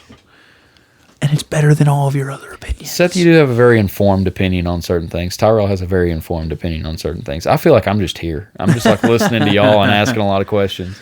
The And thing going, about why would podcasting- Captain America crash the plane? Because he had to, AJ. Yeah. Because it happened in the comics. And Tyrell's like, well, in section 8 of You see in this lore of If you read the Skyrim that no lore. one has heard of. You'd be surprised how many people know that. Well, Tyrell, don't be modest. You watch YouTube about lore. oh, I do. I like, especially like Dungeons and Dragons and stuff like Yeah. that. But yeah, And that's why Seth can't come up with an enemy that. Oh, no, Tyrell it's doesn't hilarious. know. He thinks he knows everything about everything, and he doesn't know anything. Because I am not using anything. Don't assume you know about hags. I know about hags, but I don't know what you Don't assume. But Seth doesn't have to use D&D hags. He can he can I know homebrew people a hag. come up with like homebrew hags all the time and stuff, or all sorts of homebrew creatures. Oh yeah, I was going to tell you earlier when we were talking about it. If you want to put more magical effects on my table, you can. Or if you want to take some away and exchange them, if you want to put more bad we need to stuff add on there. drop a fireball right on you. Oh, Centered gosh, on I you. don't like that one. Do a lot of damage to enemies. But you could we have could like a- change it to a D10 or a D12 or whatever. It doesn't matter. You could do like a D100 of random effects. yeah. One of these days, I'm going to play a wild sorcerer. It would be a fun one to play. Yeah. Oof. Just catastrophe waiting. I mean, to happen. I hate to give you ideas that might get us killed, but if you want to keep your own table and just go, and I say, okay, I'm going to rage, and That would be kinda fun. you just randomly go, okay, you roll this time, and you're the only one that knows. That what would be kind of fun. But then it's just another thing for me to have to keep up with. Yeah. Because you're going to rage every turn. It seems like. Well, if I don't get an effect I like ones that are effects that last. I don't like a flump comes out. Or like there's the one that's the rough terrain around me and thorns and briars. I like that. I'd keep that. What's that necrotic damage that you do with that one thing? It's just a life sucking thing. I suck the health out of everybody around me and gives me temporary hit points. I realized at the end of the last game that I had that blood or life stealing sword that I was using that entire time. It would have been doing even more damage than what I was doing before. Oh yeah, he showed me that right after we shut down. He's like, "Oh my gosh," he had that in his notebook the whole time. Like I had all like the pluses and stuff that it added up in there, but I didn't like do the D4 of damage and all that stuff. I don't know that we ever talked about the magical items that we have. We didn't. I don't think. I don't remember that. I gave you a magical items? Yep. Oh. From the academy, yeah. The stuff we took out of the room. Yeah. So I have a ring of protection. So I have +1 to AC. So my AC is a total of 15 now. It's great, isn't it? 15. You need to increase your dexterity or your strength. I'll probably do dexterity at the next thing. I just took a feat this time, but my dexterity just needs to go up 1 to get another point. But then I got to figure out something to do with my other point. And I think all the rest of mine are even numbers, so they all had to go up. No, my charisma is 17. Well, you could do that, or you could find a feat that gives you a +1 dex as well as giving you other abilities. Yeah, if it makes sense. It's all got to be story-wise sense. Yeah, that's the thing about my guy is like Thrin is everything's on even numbers except for my charisma, which is a 9. And if I go up 1, it's just going to be a +0. So +0 is better than mine. Tyrel, what does Thrin have? You have that sword? Is that all you got? I got a sword and I have an amulet of. Don't forget his animal. Oh yeah, and his phoenix. I have the phoenix. He's never used. There's not that many I was going to opportunities. send it out last game, but I don't. Then we got remember why I attacked. didn't. Yeah. Don't even remember that you have it, honestly.